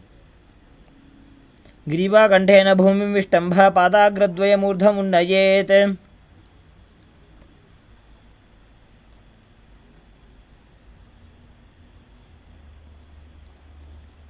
Next up is Saita Paschimottanasana. As you lay on your back with your legs over your head, toes pointed on the ground, keep your thighs to the chest, hold onto the toes, keep your arms and legs straight. This is one of the 84 different asanas revealed directly by Lord Paramashivam himself. तानं शयित्वात् कुर्वीत शयितपश्चिमतानकम्.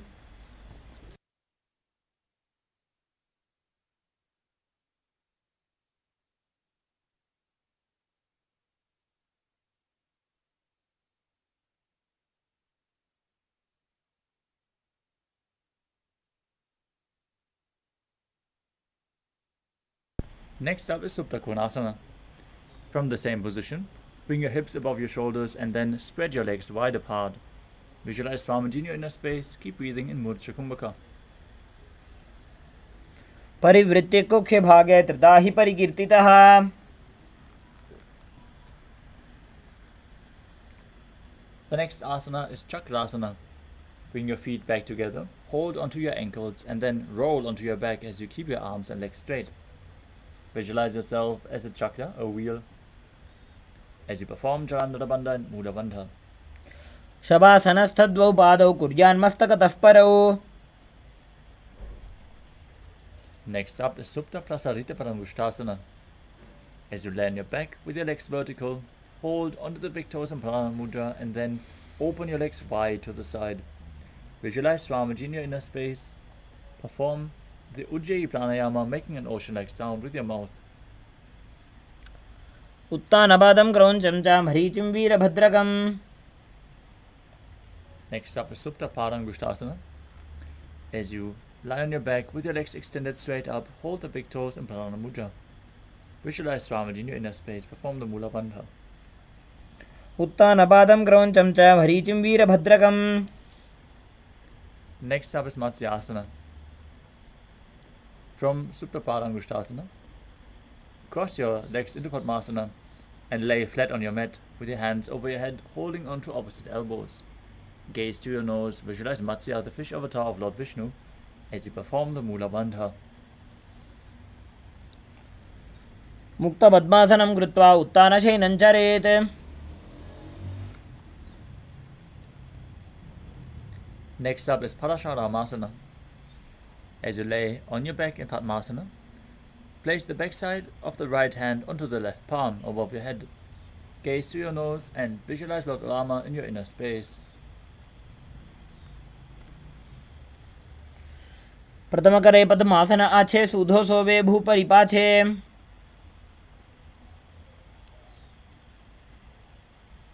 Next up is Sarvangasana. While laying on your back, with your legs in Padmasana, lift your hips and legs up. Keep your hands supporting your hips with the elbows on the floor. Tuck your chin to the chest and gaze to your nose as you in your inner space. संक्षेपात् सर्वांगासनम् उत्तमम्.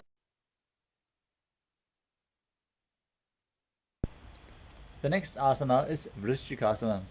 As you lay on your back, place one foot on the opposite thigh. Lift the other knee towards your head.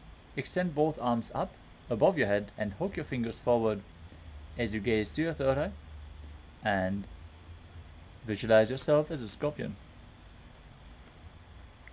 प्रथमशेन सूधो शीशिकेशिकी सन्धि सुदाखे.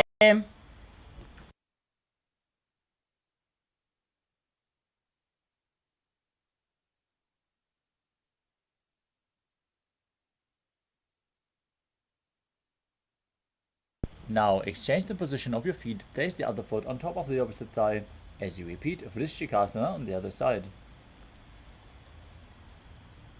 प्रथमशेन सूधो शीशिकेशिकी सन्धि सुदाखे.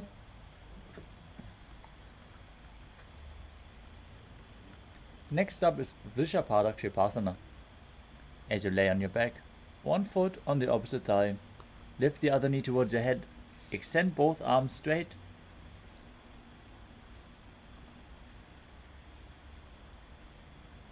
As you lay on your back, interlace your fingers around your neck. Lift both legs off the ground. Keep them lifted as you alternate bringing your knees in towards your chest. Visualize Swamiji in your inner space. Breathe calmly through your nose into Sahadra Kumbhaka as you perform the Mula Bandha. उत्तानशयनं कृत्वा अङ्गुलिभ्यः कन्दरां बद्ध्वा. Next up is Maruttanasana. As you lie on your back, lift your legs one by one, touching the ears with your knees as you keep your hands at the side of your body. Visualize Swamiji perform the Mula Bandha. श्रोतानवत्संस्थितिः कृत्वा जानुद्वयं पर्यायेन कर्णयोः संस्पृशेत्. Next up is Vrikasana. While laying on your back, place the soles of the feet flat on the ground, stand up and then sit back down as you visualize yourself as a wolf. उत्तानशयनं कृत्वा पादतलाभ्यां भूमिं धृत्वा.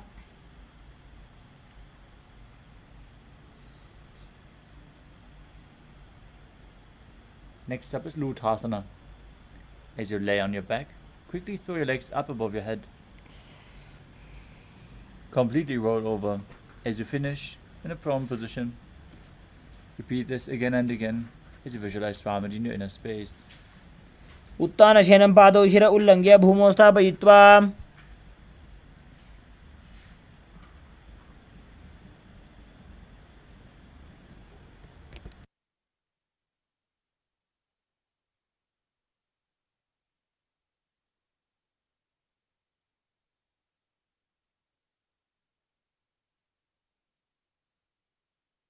As you lay on your belly, with the toes extended back, hands next to your shoulders, visualize yourself as a chariot, carrying warriors into a battle for Dharma on your chariot back, as you contract your lips and make the sound of a flute whistling while inhaling, contracting the perineum and Mula Bandha, and internally chanting Om Nithyananda Paramashivoham in Saradhasana.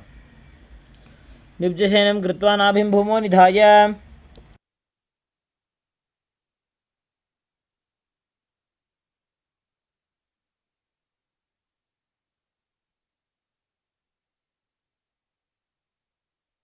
Next up is Dehal Ulanganasana. Now push your body up into a plank position and jump your feet back and forth. Feel yourself transcend body and mind as you perform the Mula Bandha. हस्तद्वयं बद्ध्वा तन्मध्यचरणद्वयम् उड्डानैव बहिरानीय. Next up is Jatyasana. From a standing position, bend forward and place your hands on the mat. Walk back and forth as you visualize yourself as a wise 60-year-old elephant. अथ जात्यासनं वक्ष्ये येन जातिस्मरो भवेत्.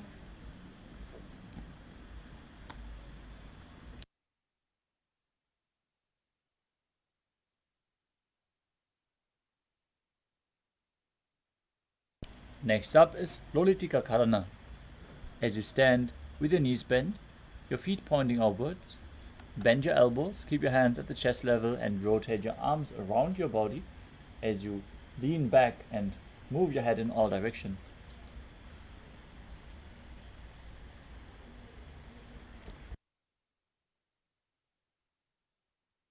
Next up is Sadapasana. Now tie your feet with a rope, stand erect like a rod, keep your arms at the side, hands touching your thighs. Visualize your Kundalini, Devi, raising and curling upwards around your body as you breathe calmly through your nose in Sahajra Kumbhaka and perform the Mula Bandha. अथ सर्पासनं वक्ष्ये वायुपाणाय केवलं शरीरं दण्डवत् तिष्ठेत् रज्जुबन्धस्तु पादयोः वायवी कुण्डली देवी कुण्डलाकारमङ्गुले. The next asana is Ushtra Sadhanasana. While standing, place all fingers on the mat and then stand on your hands. Hold the toes from the front as you start walking around on the mat, visualizing yourself as a camel. मुष्टिकनिष्ठिकाप्रदेशेन भूमौ निधाय उपरि पादतले संस्थाप्य.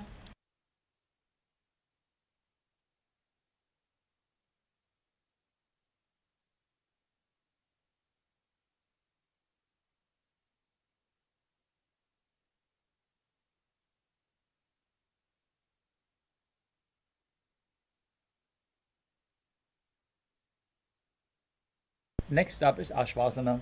From the same position, hold the feet from the outside and walk around on the mat, visualizing yourself as a horse, engaging the Mula Bandha. मुष्टिकनिष्ठिकाप्रदेशेन भूमौ निधाय उपरि पादतले संस्थाप्य.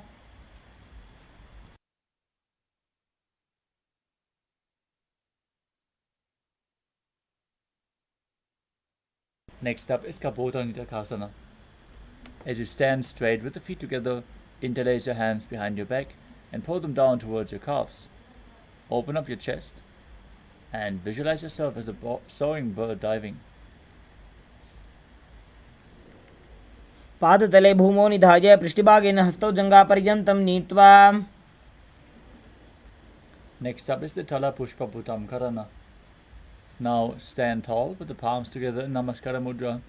Gently bend your knees and keep the toes pointing outwards.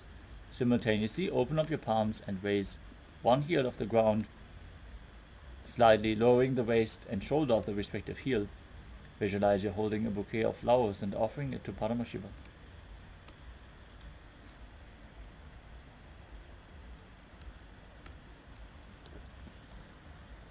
Next up is Khadgasana. As you visualize yourself as a rhinoceros and gaze towards your nose, contract the perineum, lay down on your stomach, and jump your feet back up towards your hands. Stand tall as you bring your hands into Namaskara Mudra, extended away from the body, resembling the horn of the rhinoceros. नुजसरतमासनं कृत्वा पादतलाभ्यां भूमिं धृत्वा. Next up is the Uttanottanam.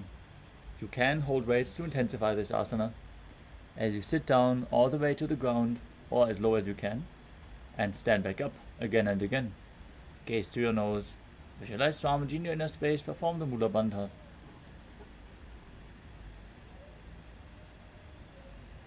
पुनः पुनः उत्थातव्यमसितव्यमिति उत्थानोत्थानं भवति. Next up is Musalasana. As you stand up straight, raise your arms over your head and jump repeatedly, visualizing yourself as a mace. सरलं स्थित्वा ऊर्ध्वं बाहु नयेत्. Next up is Uchchiya Shakasana. From a standing position, pull the sole of one foot towards your belly. With the other leg, sit down and stand back up, alternating on both sides. Gaze to your nose and visualize Swamiji in your inner space as you do so. एकैकं पादतलं कुक्षौ निधाय तिष्ठेत् उच्छीर्षकं भवति. Next up is Parashva Janukarana. As you stand and keep one leg slightly bent with the toes pointing to the body, to the side, outside. Keep the leg bent and lift the opposite knee towards your chest, holding it in your armpit as you hold the hand in a fist. Place the other hand flat on the thigh with the fingers pointing inward.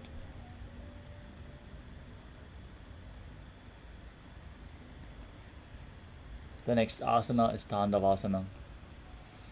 Now visualize yourself fiercely dancing as Lord Shiva. As you hold weights, if you want to intensify this asana, extend your arms and one leg out forward, lower your body down to the mat and stand back up on one leg. एकेन पादेन स्थातव्यं ताण्डवासनं भवति. The next asana is Brahmanasana. As you place the left foot on the opposite thigh and stand erect on the mat like a rod, keep your hands by the sides and visualize yourself being blessed by Lord Brahma. ब्राह्मणासनमावक्षे यत्कृत्वा ब्राह्मणो भवेत्.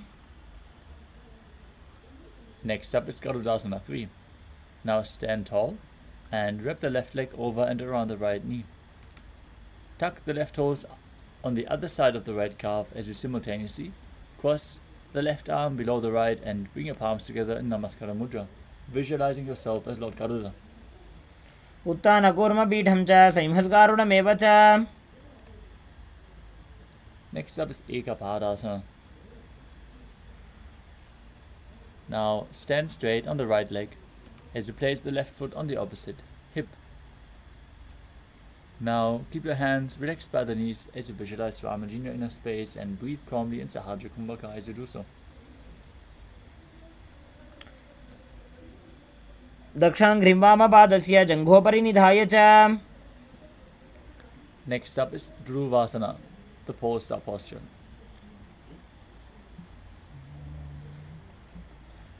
Now stand on the right leg, hold the big toe of the left foot and straighten it out to the side as you rotate quickly on the standing leg. एकेन हस्तेन दण्डरूपस्य एकस्य पादस्य अग्रं धृत्वा. Next up is Trivikramasana. As you stand on the right leg and lift the left foot behind your neck, stand tall and sit back down. Sit down and stand back up as you perform the 3 steps of Lord Vishnu. ग्रीवायां पादं संस्थाप्य स्थातव्यम् उत्थातव्यं त्रिविक्रमासनं भवति. Next up is the Parshvajanukarana on the other side. Now pull the other knee towards your chest, hold it with a hand and a fist.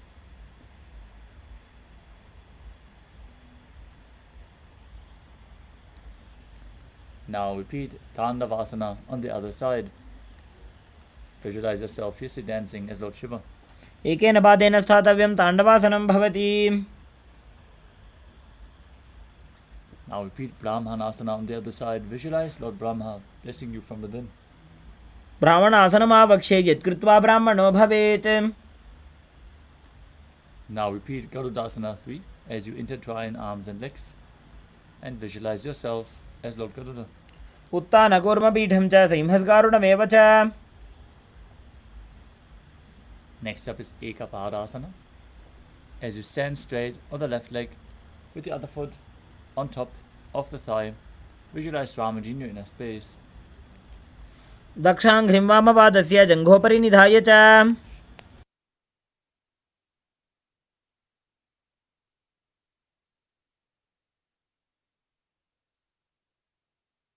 Now repeat Dhruvasana, the pose posture on the other side. Rotate quickly on the standing leg as you visualize yourself as the North Pole star. एकेन हस्तेन दण्डरूपस्य एकस्य पादस्याग्रं धृत्वा Now repeat Trivikramasana on the other side. If you can't bring your leg behind your neck, try to bring it over your shoulder or pull it towards your chest, and then sit down and stand back up on the standing leg.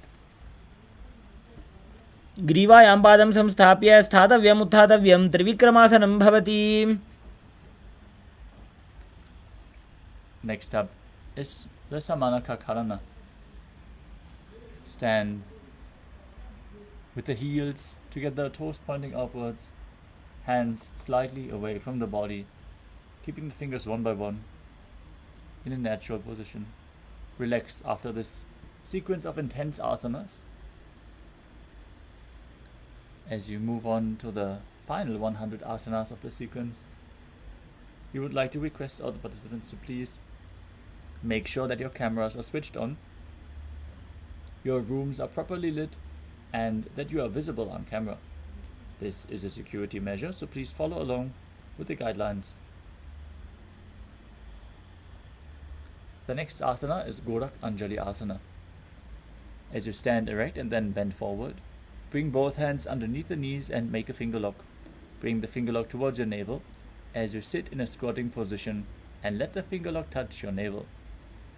Visualize the great sage Goraknath, founder of the Natha Yoga Hindu Sampradaya. As you perform Jivachala Kumbhaka, inhale deeply and forcefully move the prana upwards and downwards and through your limbs along with your mind. प्रथम हि उभो होए बाहुरी नीचो पुनि होवे. Next up is Kanchi Asana. Now insert your hands between the thighs and calves, then wrap them around behind your butt. Squat down and hold your hands behind in Parusha Mudra. As you keep your chest straight, visualize Swamiji in your inner space and perform the Mula Bandha. ऊरुमध्यात् हस्तौ निवेश्य नितम्बं धृत्वा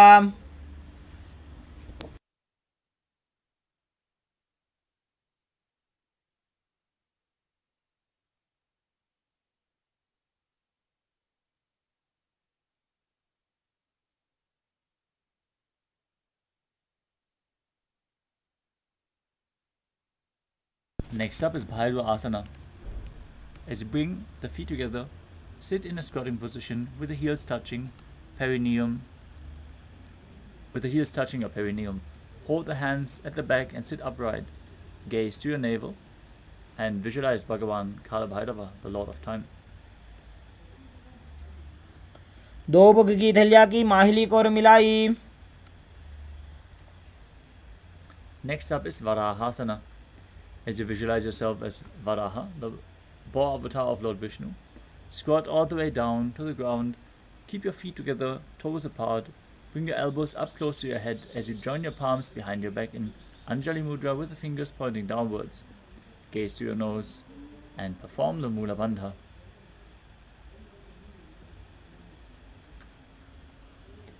पागदली की माहिली core मिलाई फना पानी उकड़ बई से.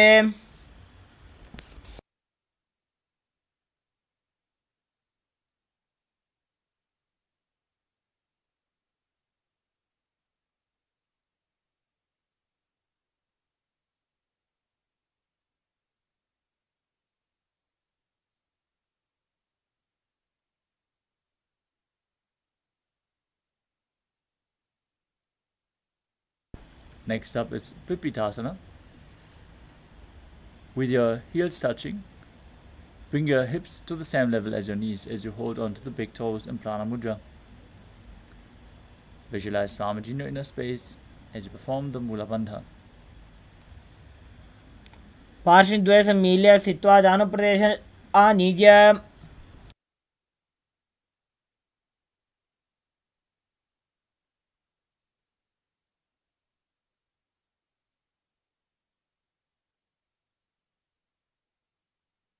The next asana is Bakasana. As you place your hands on the mat with the fingers wide, place your knees onto the back of your arms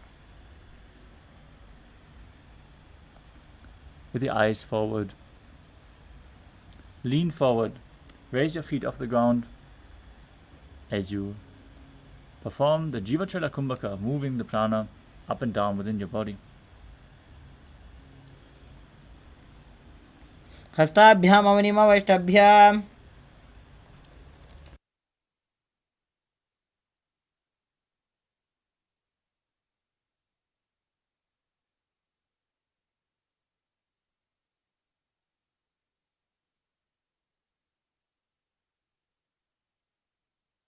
Next up is Sushtanga Kapali Asana.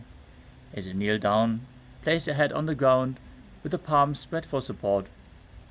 Raise your body onto your head and place your legs into Padmasana. Gaze through your nose and visualize Swamiji in your inner space.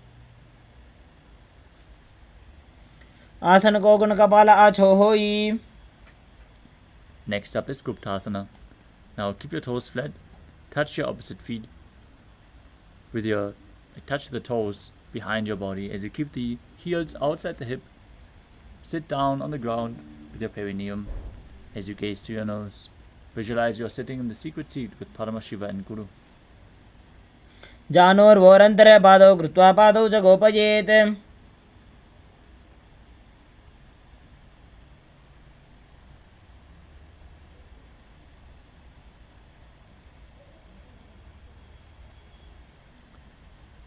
Next up is Vrikshasana 2.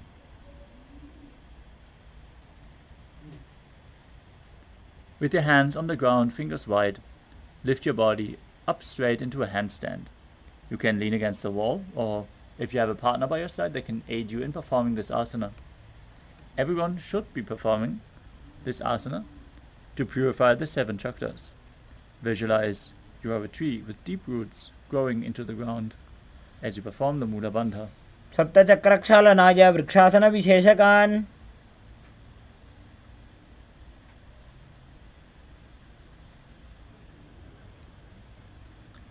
Next up is Shiva Asana.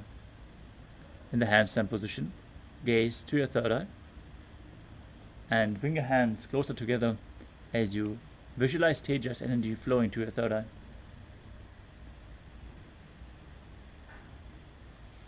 दो बगजोड़ी माही Gulf मिलाए.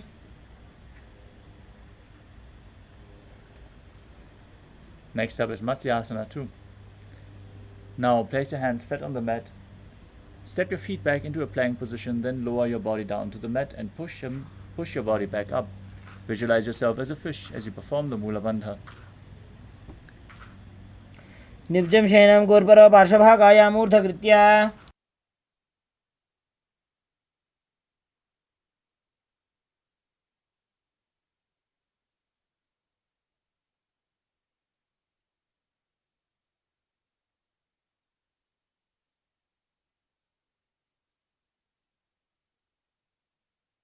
Now, keep your body flat on the mat. Place your hands on the hips as you lift your chest up and move it from left to right, visualizing yourself as a snake in Sadapasana 2. निव्जं शयनं कृत्वा हस्तौ नितम्बं संस्थाप्य. Next up is Niralambanasana. As you lie prone on your belly, with the hands in Padma Mudra, holding onto the shin, keep your legs straight, toes pointed together. Feel self-supported and completely independent as you breathe calmly in Sahadra Kumbhaka and perform the Mula Bandha. कराभ्यां पंकजं कृत्वा तिष्ठेत् कुर्परया सुधीः. Next up is Chaturasana. As you lay on your stomach, place your hands flat on the mat in front. Straighten your arms and bend your knees. Bring your feet towards your upper back as you lift up your head and chest. Visualize yourself as an umbrella, protecting your Guru from the sun rays. अर्ध्यासनं स्थित्वा हस्ततलाभ्यां भूमिं वष्टभ्याम्.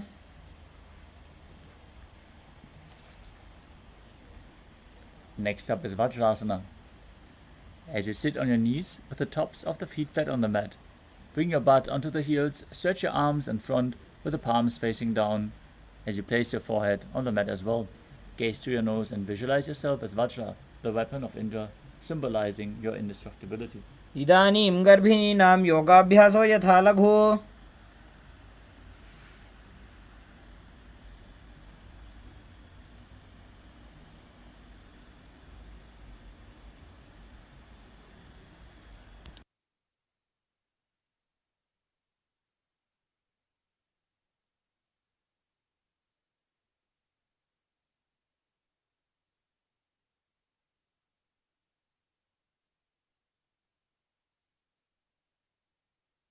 The next asana is Meshasana. Now place your hands flat on the ground and push your hips up high. Then alternate striking the ground with your hands as you visualize yourself as powerful as a ram. गजासनं संस्थितो एकैकं बाहुं भूमौ ताडयेत्.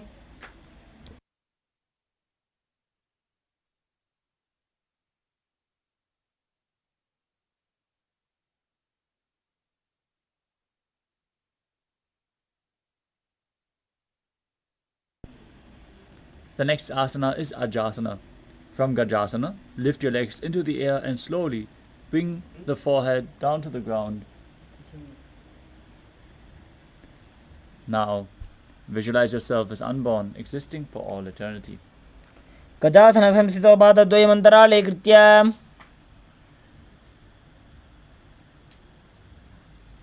Next up is Dhanantarasana.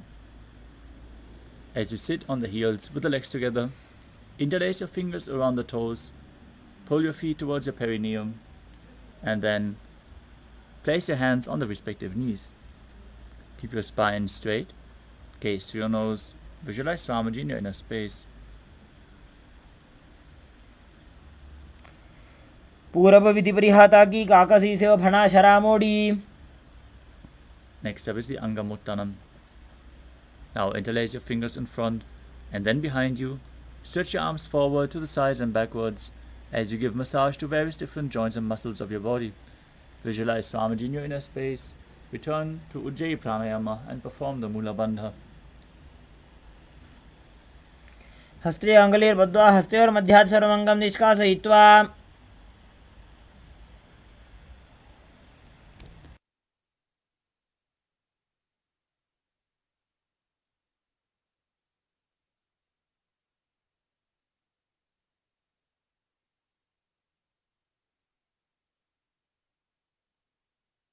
Next up is Garudasana form.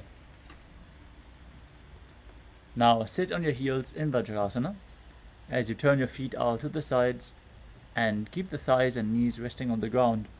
Your spine straight, hands on the knees. Visualize yourself as Lord Garuda flying Lord Vishnu and Lakshmi on his back. जङ्गोरुभ्यान्तरां पीड्य स्थिरकायो द्विजानुना. Next up is Ananda Mandirasana. As you sit with your legs folded back, toes pointing backwards with the knees wide, place the front of your buttocks on the ground, gaze to your third eye, and visualize yourself residing in the blissful space of a temple. हथ वक्षे वीरनाथ आनन्दमन्दिरासनम्.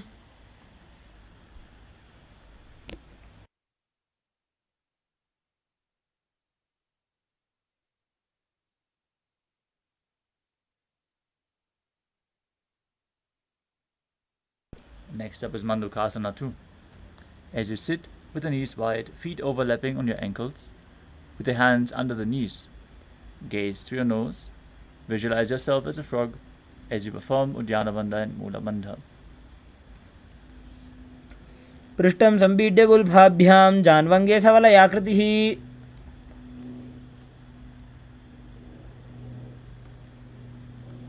The next asana is Narasimhasana. As you keep your toes on the mat, heels up and together, place your perineum on the heels, place your palms on the ground with the fingers spread, thumbs touching, base of the hand touching the toes. Gaze through your nose, stick out your tongue and exhale forcefully as you visualize Narasimha, one of the 10 avatars of Lord Vishnu.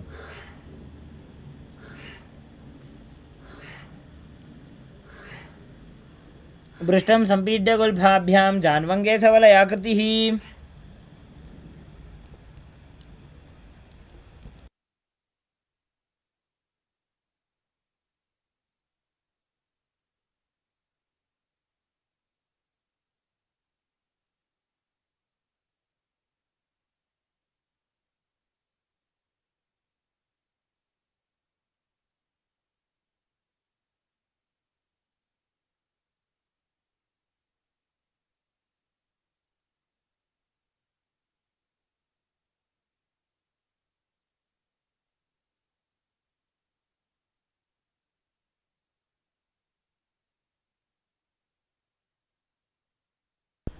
The next asana is Vishrakasana. As you sit on the toes and place the perineum on the heels, separate the knees sidewards and place them on the ground. Make a hollow of your palms and place them over your mouth as you keep the thumbs under the teeth and close your mouth. Gaze to the nose and inhale through the right nostril and exhale through your mouth as per your capacity, visualizing yourself as Devi, victorious over all your fears. दो बकांगी AD Joji गोड़ा फनो बान पुनी होई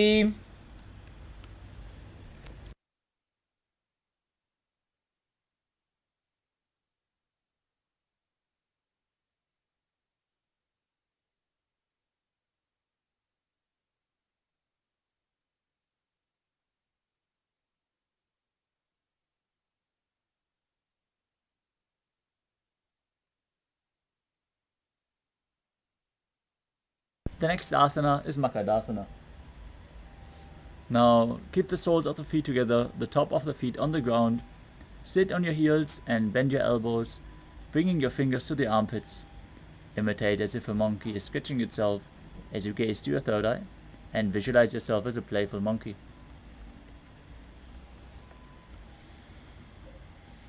दो पगदली संपुट आने तिनकी पिष्टि भूमि पर इठाने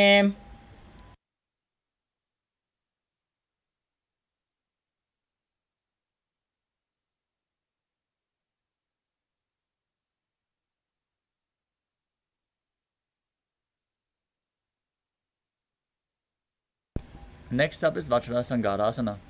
Stand on the toes with the soles of the feet together. Sit on your heels with the knees widened off the floor. Hold your elbows behind your back. Gaze to the nose as you embody a diamond-like strength for yourself and your Sangha, your spiritual community. प्रथम बना पानी होए बैसे दो वेड़ी गुदानी वैसे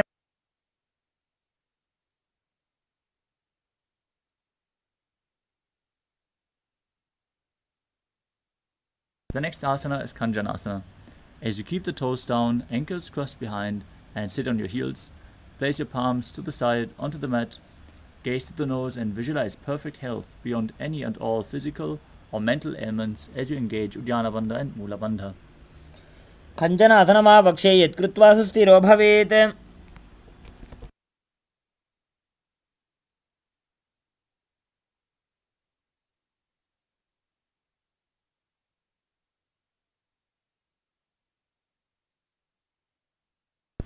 The next asana is Kurmasana. With your toes flat, ankles crossed behind, perineum on the heels, with the hands on the knees, gaze to your nose. Make your upper body stiff like the shell of a turtle as you visualize a turtle with a stable body and mind to live for hundreds of years.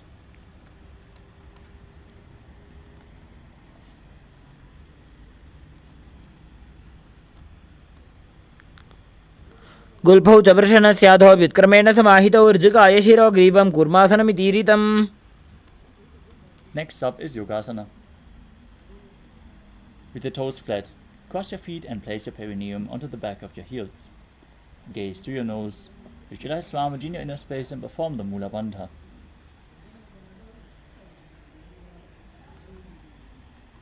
गुदं नियम्य गुल्फाभ्यां व्युत्क्रमेण समाहितः योगासनं भवेदेतदिति योगविदो विदुः Next up is Vijyogasana. As you stand on the knees, cross your ankles behind with the feet near the opposite knee. Hold your calves with your fingers inside and the thumbs outside as you gaze to your third eye and visualize a space of eternal oneness Advaita with your Guru.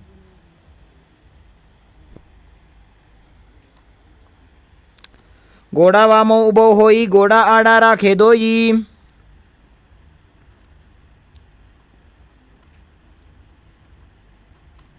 Next up is Ushtrasana 2. In a kneeling position, bend backwards. Hold your ankles with your hands. Keep your arms straight. Push your hips forward and tilt your head back. Visualize yourself as a camel and perform the Mula Bandha.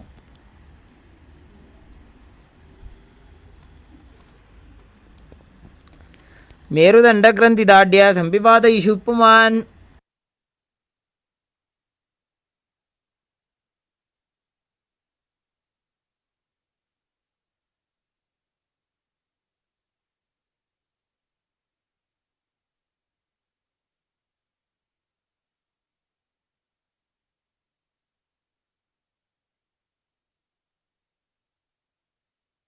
The next asana is Jati Asana, with the heels together and the hands on the sole of the feet.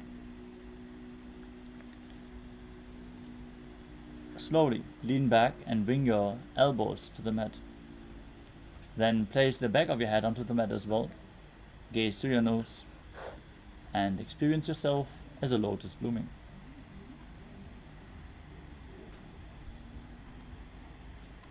દો એડી સંપુટ કરે સોલે મૂલદ્વારી તરી ધરે ફણા પાણી ઉકડ હોય વૈસે એડી દો બૂજોની નિવૈસે. Next up is Vidattasana. Now sit on your knees with the thighs and calves together.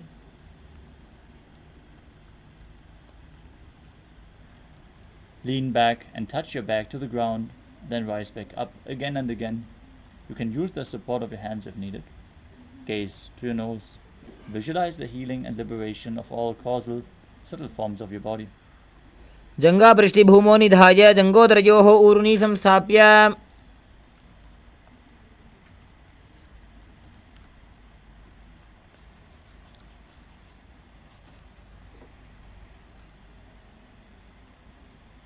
The next asana is Kapottasana. From Virattasana, raise your hips even higher. Bring your forearms on the mat and hold the back of the heels. Bring your head in between the feet. Visualize yourself as a dove, a beautiful dove. Perform Ujjayi Pranayama, making an ocean-like sound as you engage the Mula Bandha.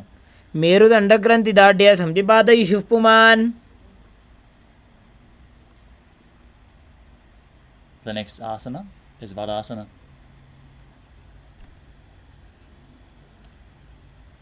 As you stand upright on your knees with the toes tucked, hold your arms with opposite hands. Gaze through your nose. This is the boon fulfilling posture. Receive your boon from Paramashiva. Visualize Paramashiva as you internally chant the Mahavakya, Om Nithyananda Paramashivoham, embodying Sohamasmi, that even when you worship, you are Him.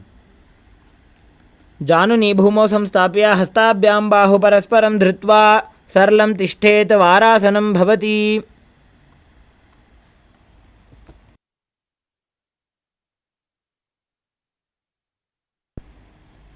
As you keep your knees together with the toes tucked, lean forward and bring your elbows to the mat, with your hands holding your head. Rest your head on your hands and the butt on the heels as you visualize yourself as a boar, one of the 10 incarnations of Mahavishnu in Varahasana 2.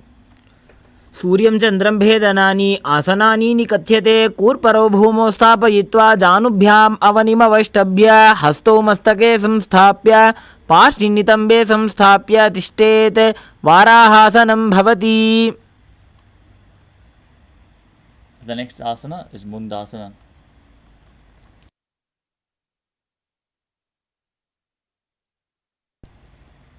As you sit in a kneeling position, place your elbows on the ground, shoulder width apart. Interlace your fingers and place the top of your head onto the mat, holding your head, supporting it with your hands. Now raise your hips. Walk your feet forward until your hips align with the shoulders. Then raise the legs up straight. Gaze through your nose and visualize yourself as a lopped tree in Mundasana. अधो मुण्डासनं वक्ष्ये सर्वेषां प्राणिनां सुखम् ऊर्ध्वमार्गे पदे दत्त्वा खेनये चरणद्वयम्.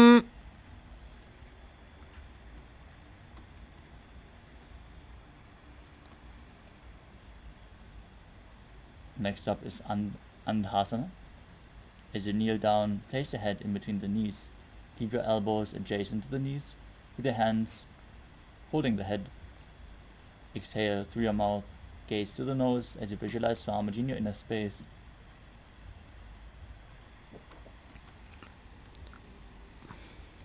प्रथम पगतली समटहरावे कोरमा हिली उभे मिलावे फना पानी उकड़ कर बैसे दोवू एड़ी गुदा निवैसे.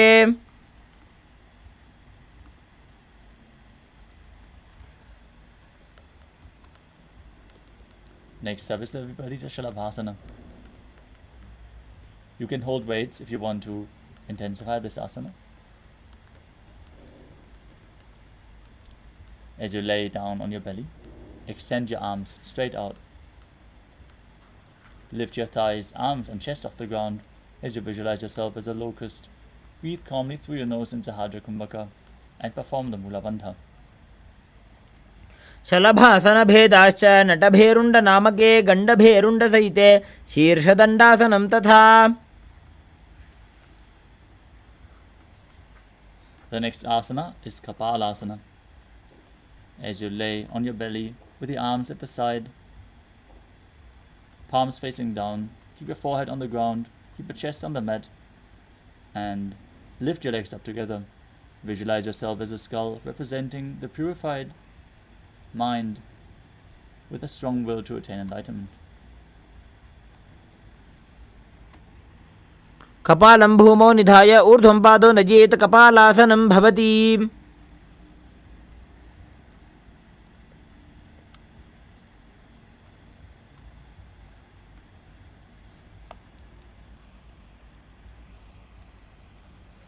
The next asana is Akasha Kapotasana. As you lay on your stomach, keep your hands by the sides, lift your legs up over your head and slowly bring your feet onto the mat in front of your head. Keep your palms flat on the mat behind as you visualize yourself as a free and open dove. Breathe calmly through your nose into Hajra Kumbhaka and perform the Mula Bandha. उष्ट्रासने स्थित्वा चरणौ भूमेरुत्थाप्य मस्तकोपरि नीत्वा. The next asana is Chatakasana. As you sit on your knees, bring your chest down so your navel touches the knees. Keep your hands flat on the mat, forearms on the ground. Be sturdy as you visualize yourself as a sparrow. कूर्परपर्यन्तौ हस्तौ धरामवष्टभ्य जानुनी नाभौ संकुञ्च्य तिष्ठेत चटकासनं भवति.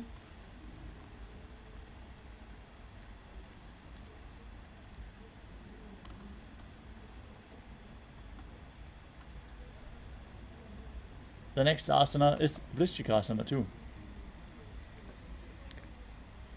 As you kneel down with your hands and elbows on the mat, raise your legs, bend your back to touch your feet onto your head. Lift your chin and hold as you visualize yourself as a scorpion. विच्छेव पुच्छप्रतिमां कृपार्ष्णे धृत्वा स्वशीर्षे चिबुकं विधार्यकौ.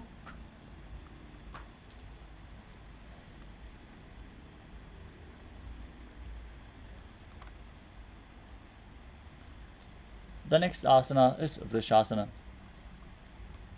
As you place your perineum down on the right heel, keep the left foot outside of the hip with the toes pointing outwards.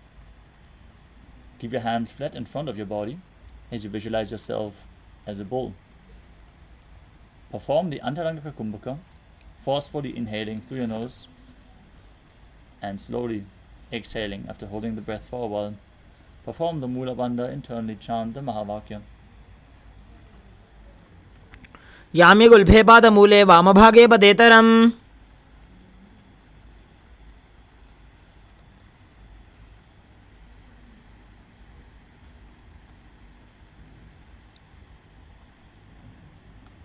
The next asana is Dolasana. From a kneeling position, place your hands flat on the mat in front, lift your knees off the ground and cross your toes of the left foot over top of the right. Balance above the mat, visualize Swamiji as you perform the Mula Bandha. लोलासनं सदा कुर्यात् वायुलोलापघातनात्.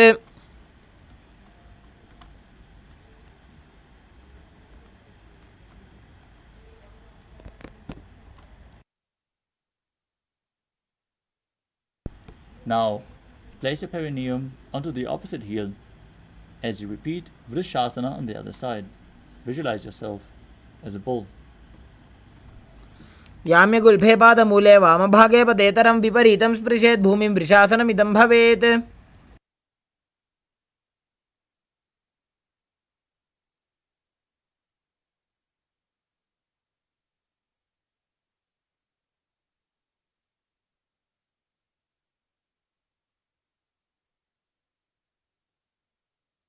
The next asana is Balagunasana.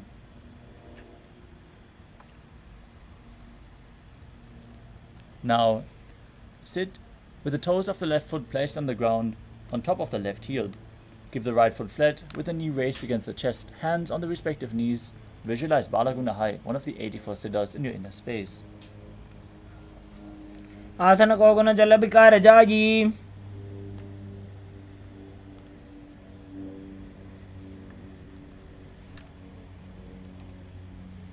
Next up is Grahasana.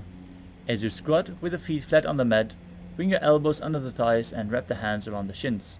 Hold onto the ankles from the outside as you visualize yourself as the entire planet. पादतले भूमौ संस्थाप्य जानुमध्यकूर्परौ स्थाप्य. Now repeat Balagunasana on the other side. आसन को गुण जल विकार जाजी. Next up is Utkatasana. You can hold weights to intensify this asana. As you squat on your toes with the heels up, knees off the mat, place your perineum onto the heels and your hands on the respective knees. Keep your spine straight. Visualize Swamiji in your inner space as you perform the Mula Bandha. युजास्पिजो सीत ऊर्वजानो यत्रासने पादतलद्वयो परी.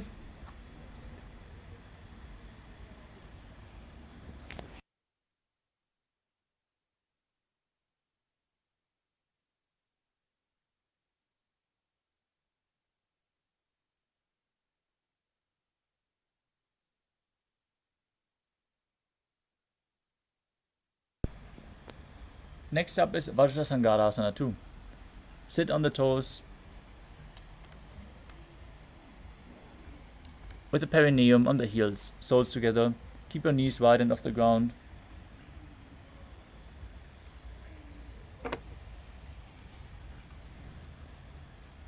As you hold the opposite elbows behind your back, visualize Swamiji in your inner space, perform the Mula Bandha. प्रथम पणापाणी होए जैसे दो एड़ी गुदानी वैसे. Next up is Padukasana. As you squat or sit with your feet hip width apart, place your hands flat on the mat in front and step your heels onto your hands. Keep your elbows straight, gaze to the nose and visualize you are able to live off of air alone. दो हाथ भूमि पर उठाने कहुनी जाड़ी ना भी लगाने. Next up is Padukasana. As you place the back of your hands onto the mat with the fingers facing towards your body, step your feet on your hands, wrap your hands around the feet like a shoe, and walk around. Visualize yourself wearing padukas walking across India. हस्ततलयोः पादतले कृत्वा तिष्ठेत् गच्छेत् पादुकासनं भवति.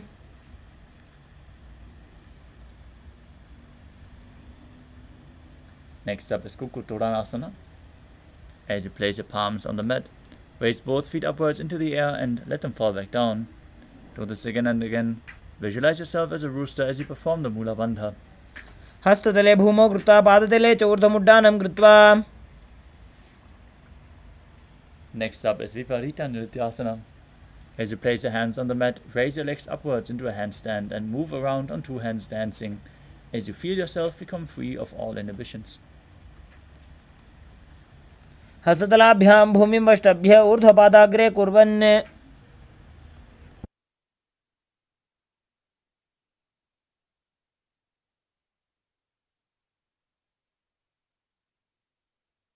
Next up is Kunjarasana. As you separate your feet and place one palm down on the mat with the arms straight, bring the opposite hand to the head, be stable. Visualize Swamiji in your inner space and perform the Mula Bandha. अथ वक्षे महादेव कुञ्जरासनम् उत्तमम्. Now place the other hand on the mat. Repeat Kunjarasana on the other side. अथ वक्षे Mahadev कुञ्जरासनमुत्तमम्. Next up is Kadambasana. As you sit on the ground with the feet flat, heels close to the body, hold the respective ankles and lift your feet off the ground, visualizing yourself as a Kadamba tree. पार्श्वेभ्यां भूमिं वष्टभ्य हस्तद्वयेन गुल्भौ धृत्वा. Next up is Pavana Muktasana. As you sit with the feet flat, pull the opposite knees to your chest with your hands. Visualize any excess vata being released or balanced within your system. द्वयोस्तु पादयोः पाणिं लात्वा स्वस्वनितम्बके. Next up is Chakorasana. As you sit and lift one leg behind your head, place both hands flat on the mat, extend the opposite leg up as you lift your entire body off the ground. Gaze to your third eye and visualize yourself as a powerful source of energy. पूर्वतानं चतुष्पादपीठं वज्रासनं तथा.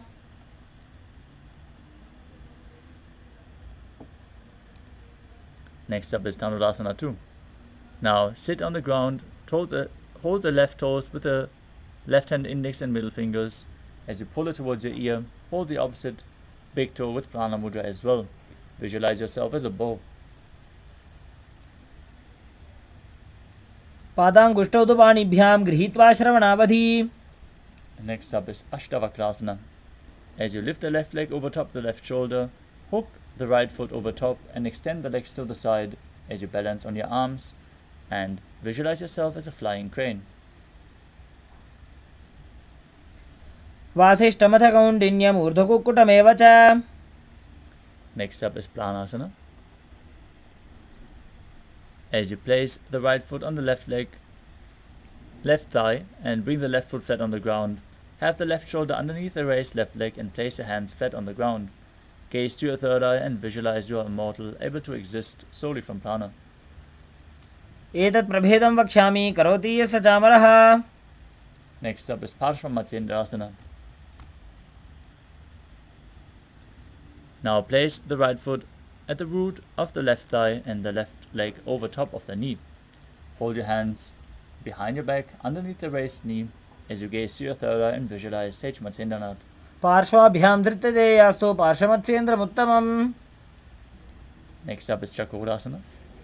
On the other side, lift the other leg behind your neck, lift your body up with the leg extended forward, gazing to your third eye and visualizing yourself as a powerful source of energy. पूर्वतानं चतुष्पादपीठं वज्रासनं तथा. Now repeat Dhanurasana 2 on the other side. Hold both big toes in Prana Mudra and pull the other foot towards your ear as you visualize yourself as a bow. पादाङ्गुष्ठौ तु पाणिभ्यां गृहीत्वा श्रवणावधि. Now repeat Ashtavakrasana on the other side. Lift the right leg over the shoulder, hook the left foot over top, extend the legs to the side, and balance on your arms as you extend the legs and visualize yourself as a flying crane. वासिष्ठमथ कौण्डिन्यम् ऊर्ध्वकुक्कुटमेव च. Next up is Pranasana on the other side. Bring the other foot on the opposite thigh, opposite foot flat on the ground. Bring your shoulder underneath the raised knee. Visualize you're immortal and able to exist solely from prana. एतत् प्रभेदं वक्ष्यामि करोति यः स चामरः. Next up is Parshvamatsendrasana on the other side. Interlock your fingers behind your back as you bring the arm underneath the raised leg. Twist your body. Visualize Sage Matsyendranath. पार्श्वाभ्यां धृत्यते यास्तु पार्श्वमत्स्येन्द्रमुत्तमम्.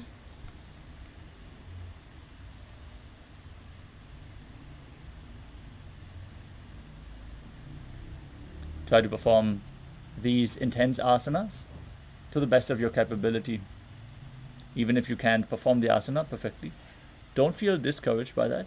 Just stretch yourself, find your limit, and grow as you move on to the next asana of the sequence, which is Adata Paschimottanasana. Now keep one leg straight and press your perineum with the opposite heel as you lean forward and down. Hold onto the front foot and visualize Swamiji in your inner space. एकं पादं प्रसार्य एकं पादस्य पार्श्वना Seoni सम्पीड्य. Next up is Kranchasana. Now place the left ankle outside of the hip as you lift the right foot, holding it with both hands in front of your face. Keep your knees straight and visualize yourself as a crane. उत्तानपादं क्रौञ्चं च मरीचिं वीरभद्रकम्.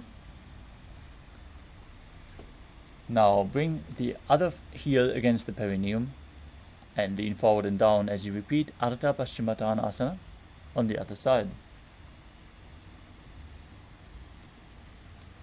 एकं पादं प्रसार्य एकं पादस्य पार्श्वनासीविनी सम्पीड्य. Now repeat Crown Shasana on the other side.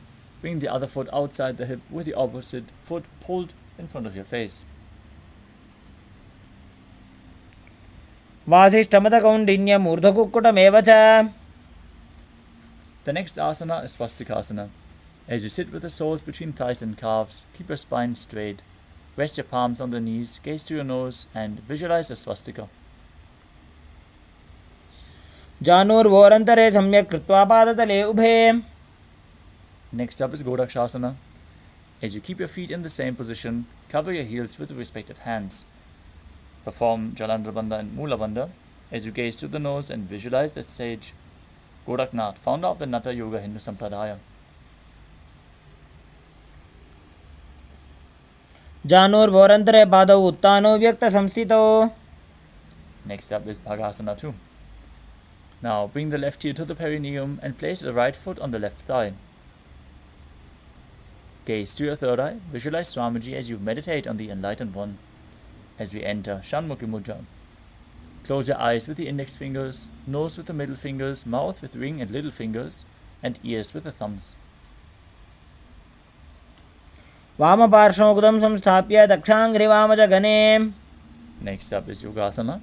As you place your feet on top of the opposite knees, place your hands on the ground beside your body with the palms facing up.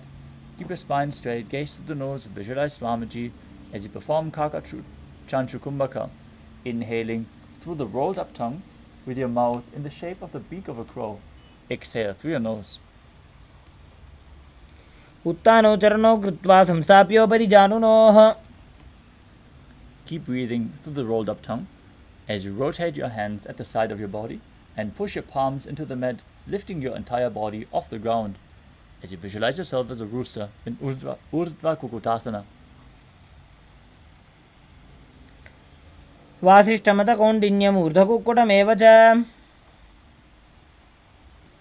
From Padmasana, insert both hands through the knees and place them on the mat. Avoid lifting your body up, stay seated on the mat as you gaze to your nose and visualize Swamiji. प्रथम पद्मासन को करे हस्तदो वो गोडासन दिधरे. Next up is Hamsasana. From the same position, push your hands into the mat and lift your body off the ground. Gaze to your nose and visualize yourself as an elegant swan as you keep breathing in Kaka Chanchukumbhaka. कुक्कुटासने स्थित्वा स्कन्दपर्यन्तं मूरोनि नीत्वा.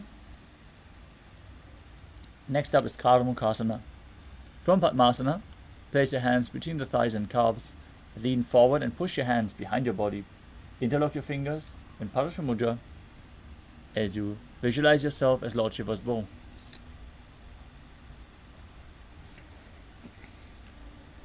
प्रथम पद्मासन को करे घोड़ासन दिमाही कर इधरे.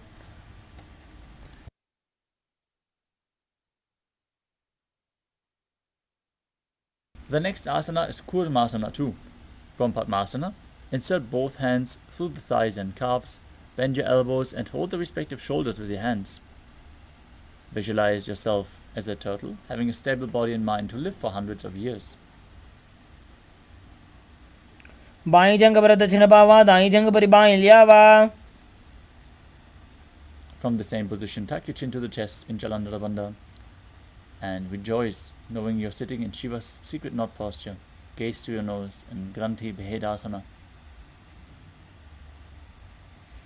अथ वक्षे नीलकण्ठ ग्रन्थिभेदासनं शुभम्.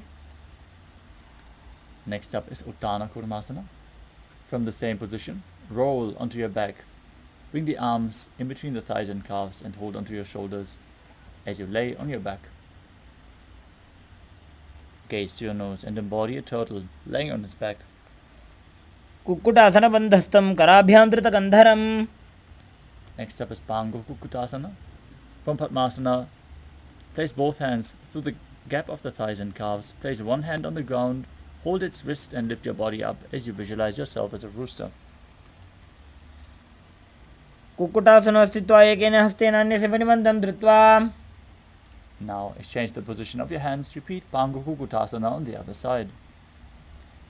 कुक्कुटासनो स्थित्वा एकेन हस्तेन अन्यस्य परिबन्धं धृत्वा.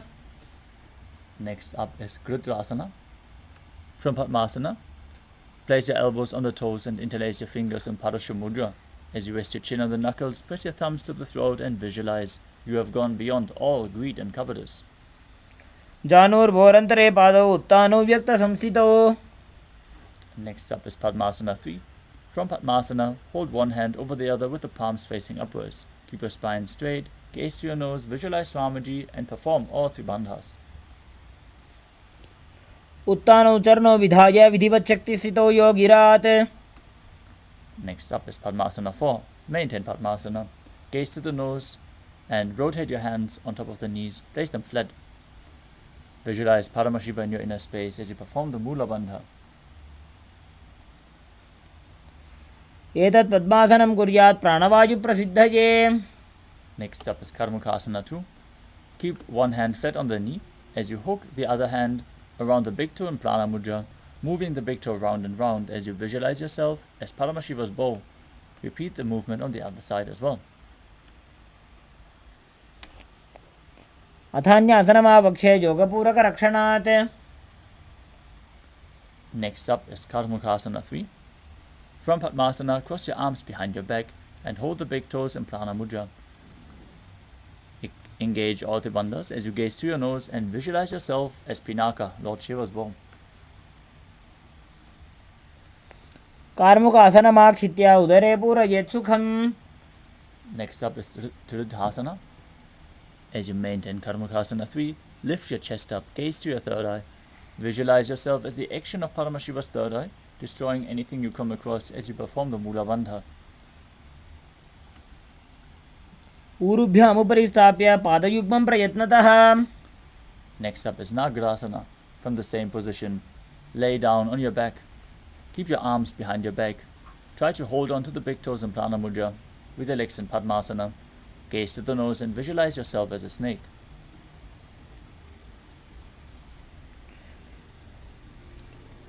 प्रथम पद्मासन कोठाने दो हाथ पगमीच आने.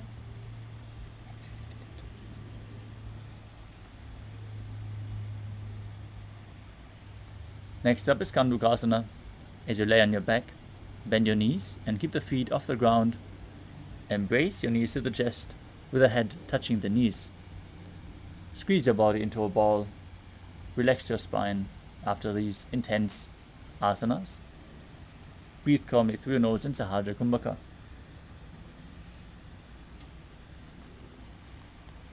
वेत्रासने स्थित्वा हस्तपादान् निष्कुष्य. Next up is Urdhva Pavanasana. As you lay on your back, with the knees raised, feet flat on the ground, interlock your fingers behind your head. Gaze to your nose and visualize Swamiji in your inner space. प्रथमे सूधो San करावे गोड़ा उभा राशि मिलावे. Next up is Malakata Pitasana. As you lay on your back, bend your knees and keep the feet flat on the mat as you place upturned palms under your heels. Lift your hips up, visualize yourself as a powerful alpha ape as you perform Mudra Kumbhaka with Jalandhara Bandha and Mula Bandha engaged. उत्तानशयनं पादतले उत्तानहस्तयोः स्थापयेत्. Next up is Uttana Shikhi Pitakasana. As you lie supine and raise your hips up, support your hips with the hands placed at the waist, with the elbows bearing the weight of your body. Tuck your chin to the chest in Jalandhara Bandha as you gaze to your nose and visualize Swamiji in your inner space. जङ्घोरुबलहीनश्चेत् उत्तानशिखिपीठकम्. Next up is Narakasana. As you lay on your back, place your hands flat on the mat and push your legs up straight. Balance in this position as you visualize yourself blissfully traversing through Narakaloka unscathed. ग्रीवाकण्ठेन भूमिं विष्टम्भ पादाग्रद्वयमूर्धमुत्त्रयेत्. Next up is Tiryanokasana. Now bring your hands to the hips, elbows on the ground, Keep your legs straight and then slowly lower and anchor them. As you keep the core engaged, visualize yourself as a boat crossing the ocean of samsara. नौकावत् स्थित्वार्थ ऊर्ध्वं पादाग्रद्वयं नजेत्. Next up is darshan. Now bring your hands back flat on the mat. Keep your legs straight. Be straight as a flagpole, as you visualize yourself as the Kailasa flag, respected across all nations. तिर्यन् नौकावत् ग्रीवापृष्ठकूर्परैः भूमिं वष्टभ्य. The final asana of the sequence, Mritasana. Lay flat on your back. Keep your hands at the side of your hips with the palms facing up. Perform the Shakti Chalan Mudra. Pull the awakened Kundalini Shakti up along your spine all the way to the Sahasrara Chakra. Relax completely. Let go of any movement, any muscle tension in your body. Be completely still as you visualize that your body is dead. And Swamiji, the Supreme Pontiff of Hinduism, is liberating you. Internally chant the Mahavakya, Om Nithyananda Paramashivoham. उत्तानं शववद्भूमौ शयनं तु शवासनं शवासनं श्रान्तिहरं चित्तविश्रान्तिकारणम्.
Now slowly return to your physical body. Start to wiggle your fingers and toes, your wrists and your ankles, your elbows and your knees. Hold your knees up towards your chest.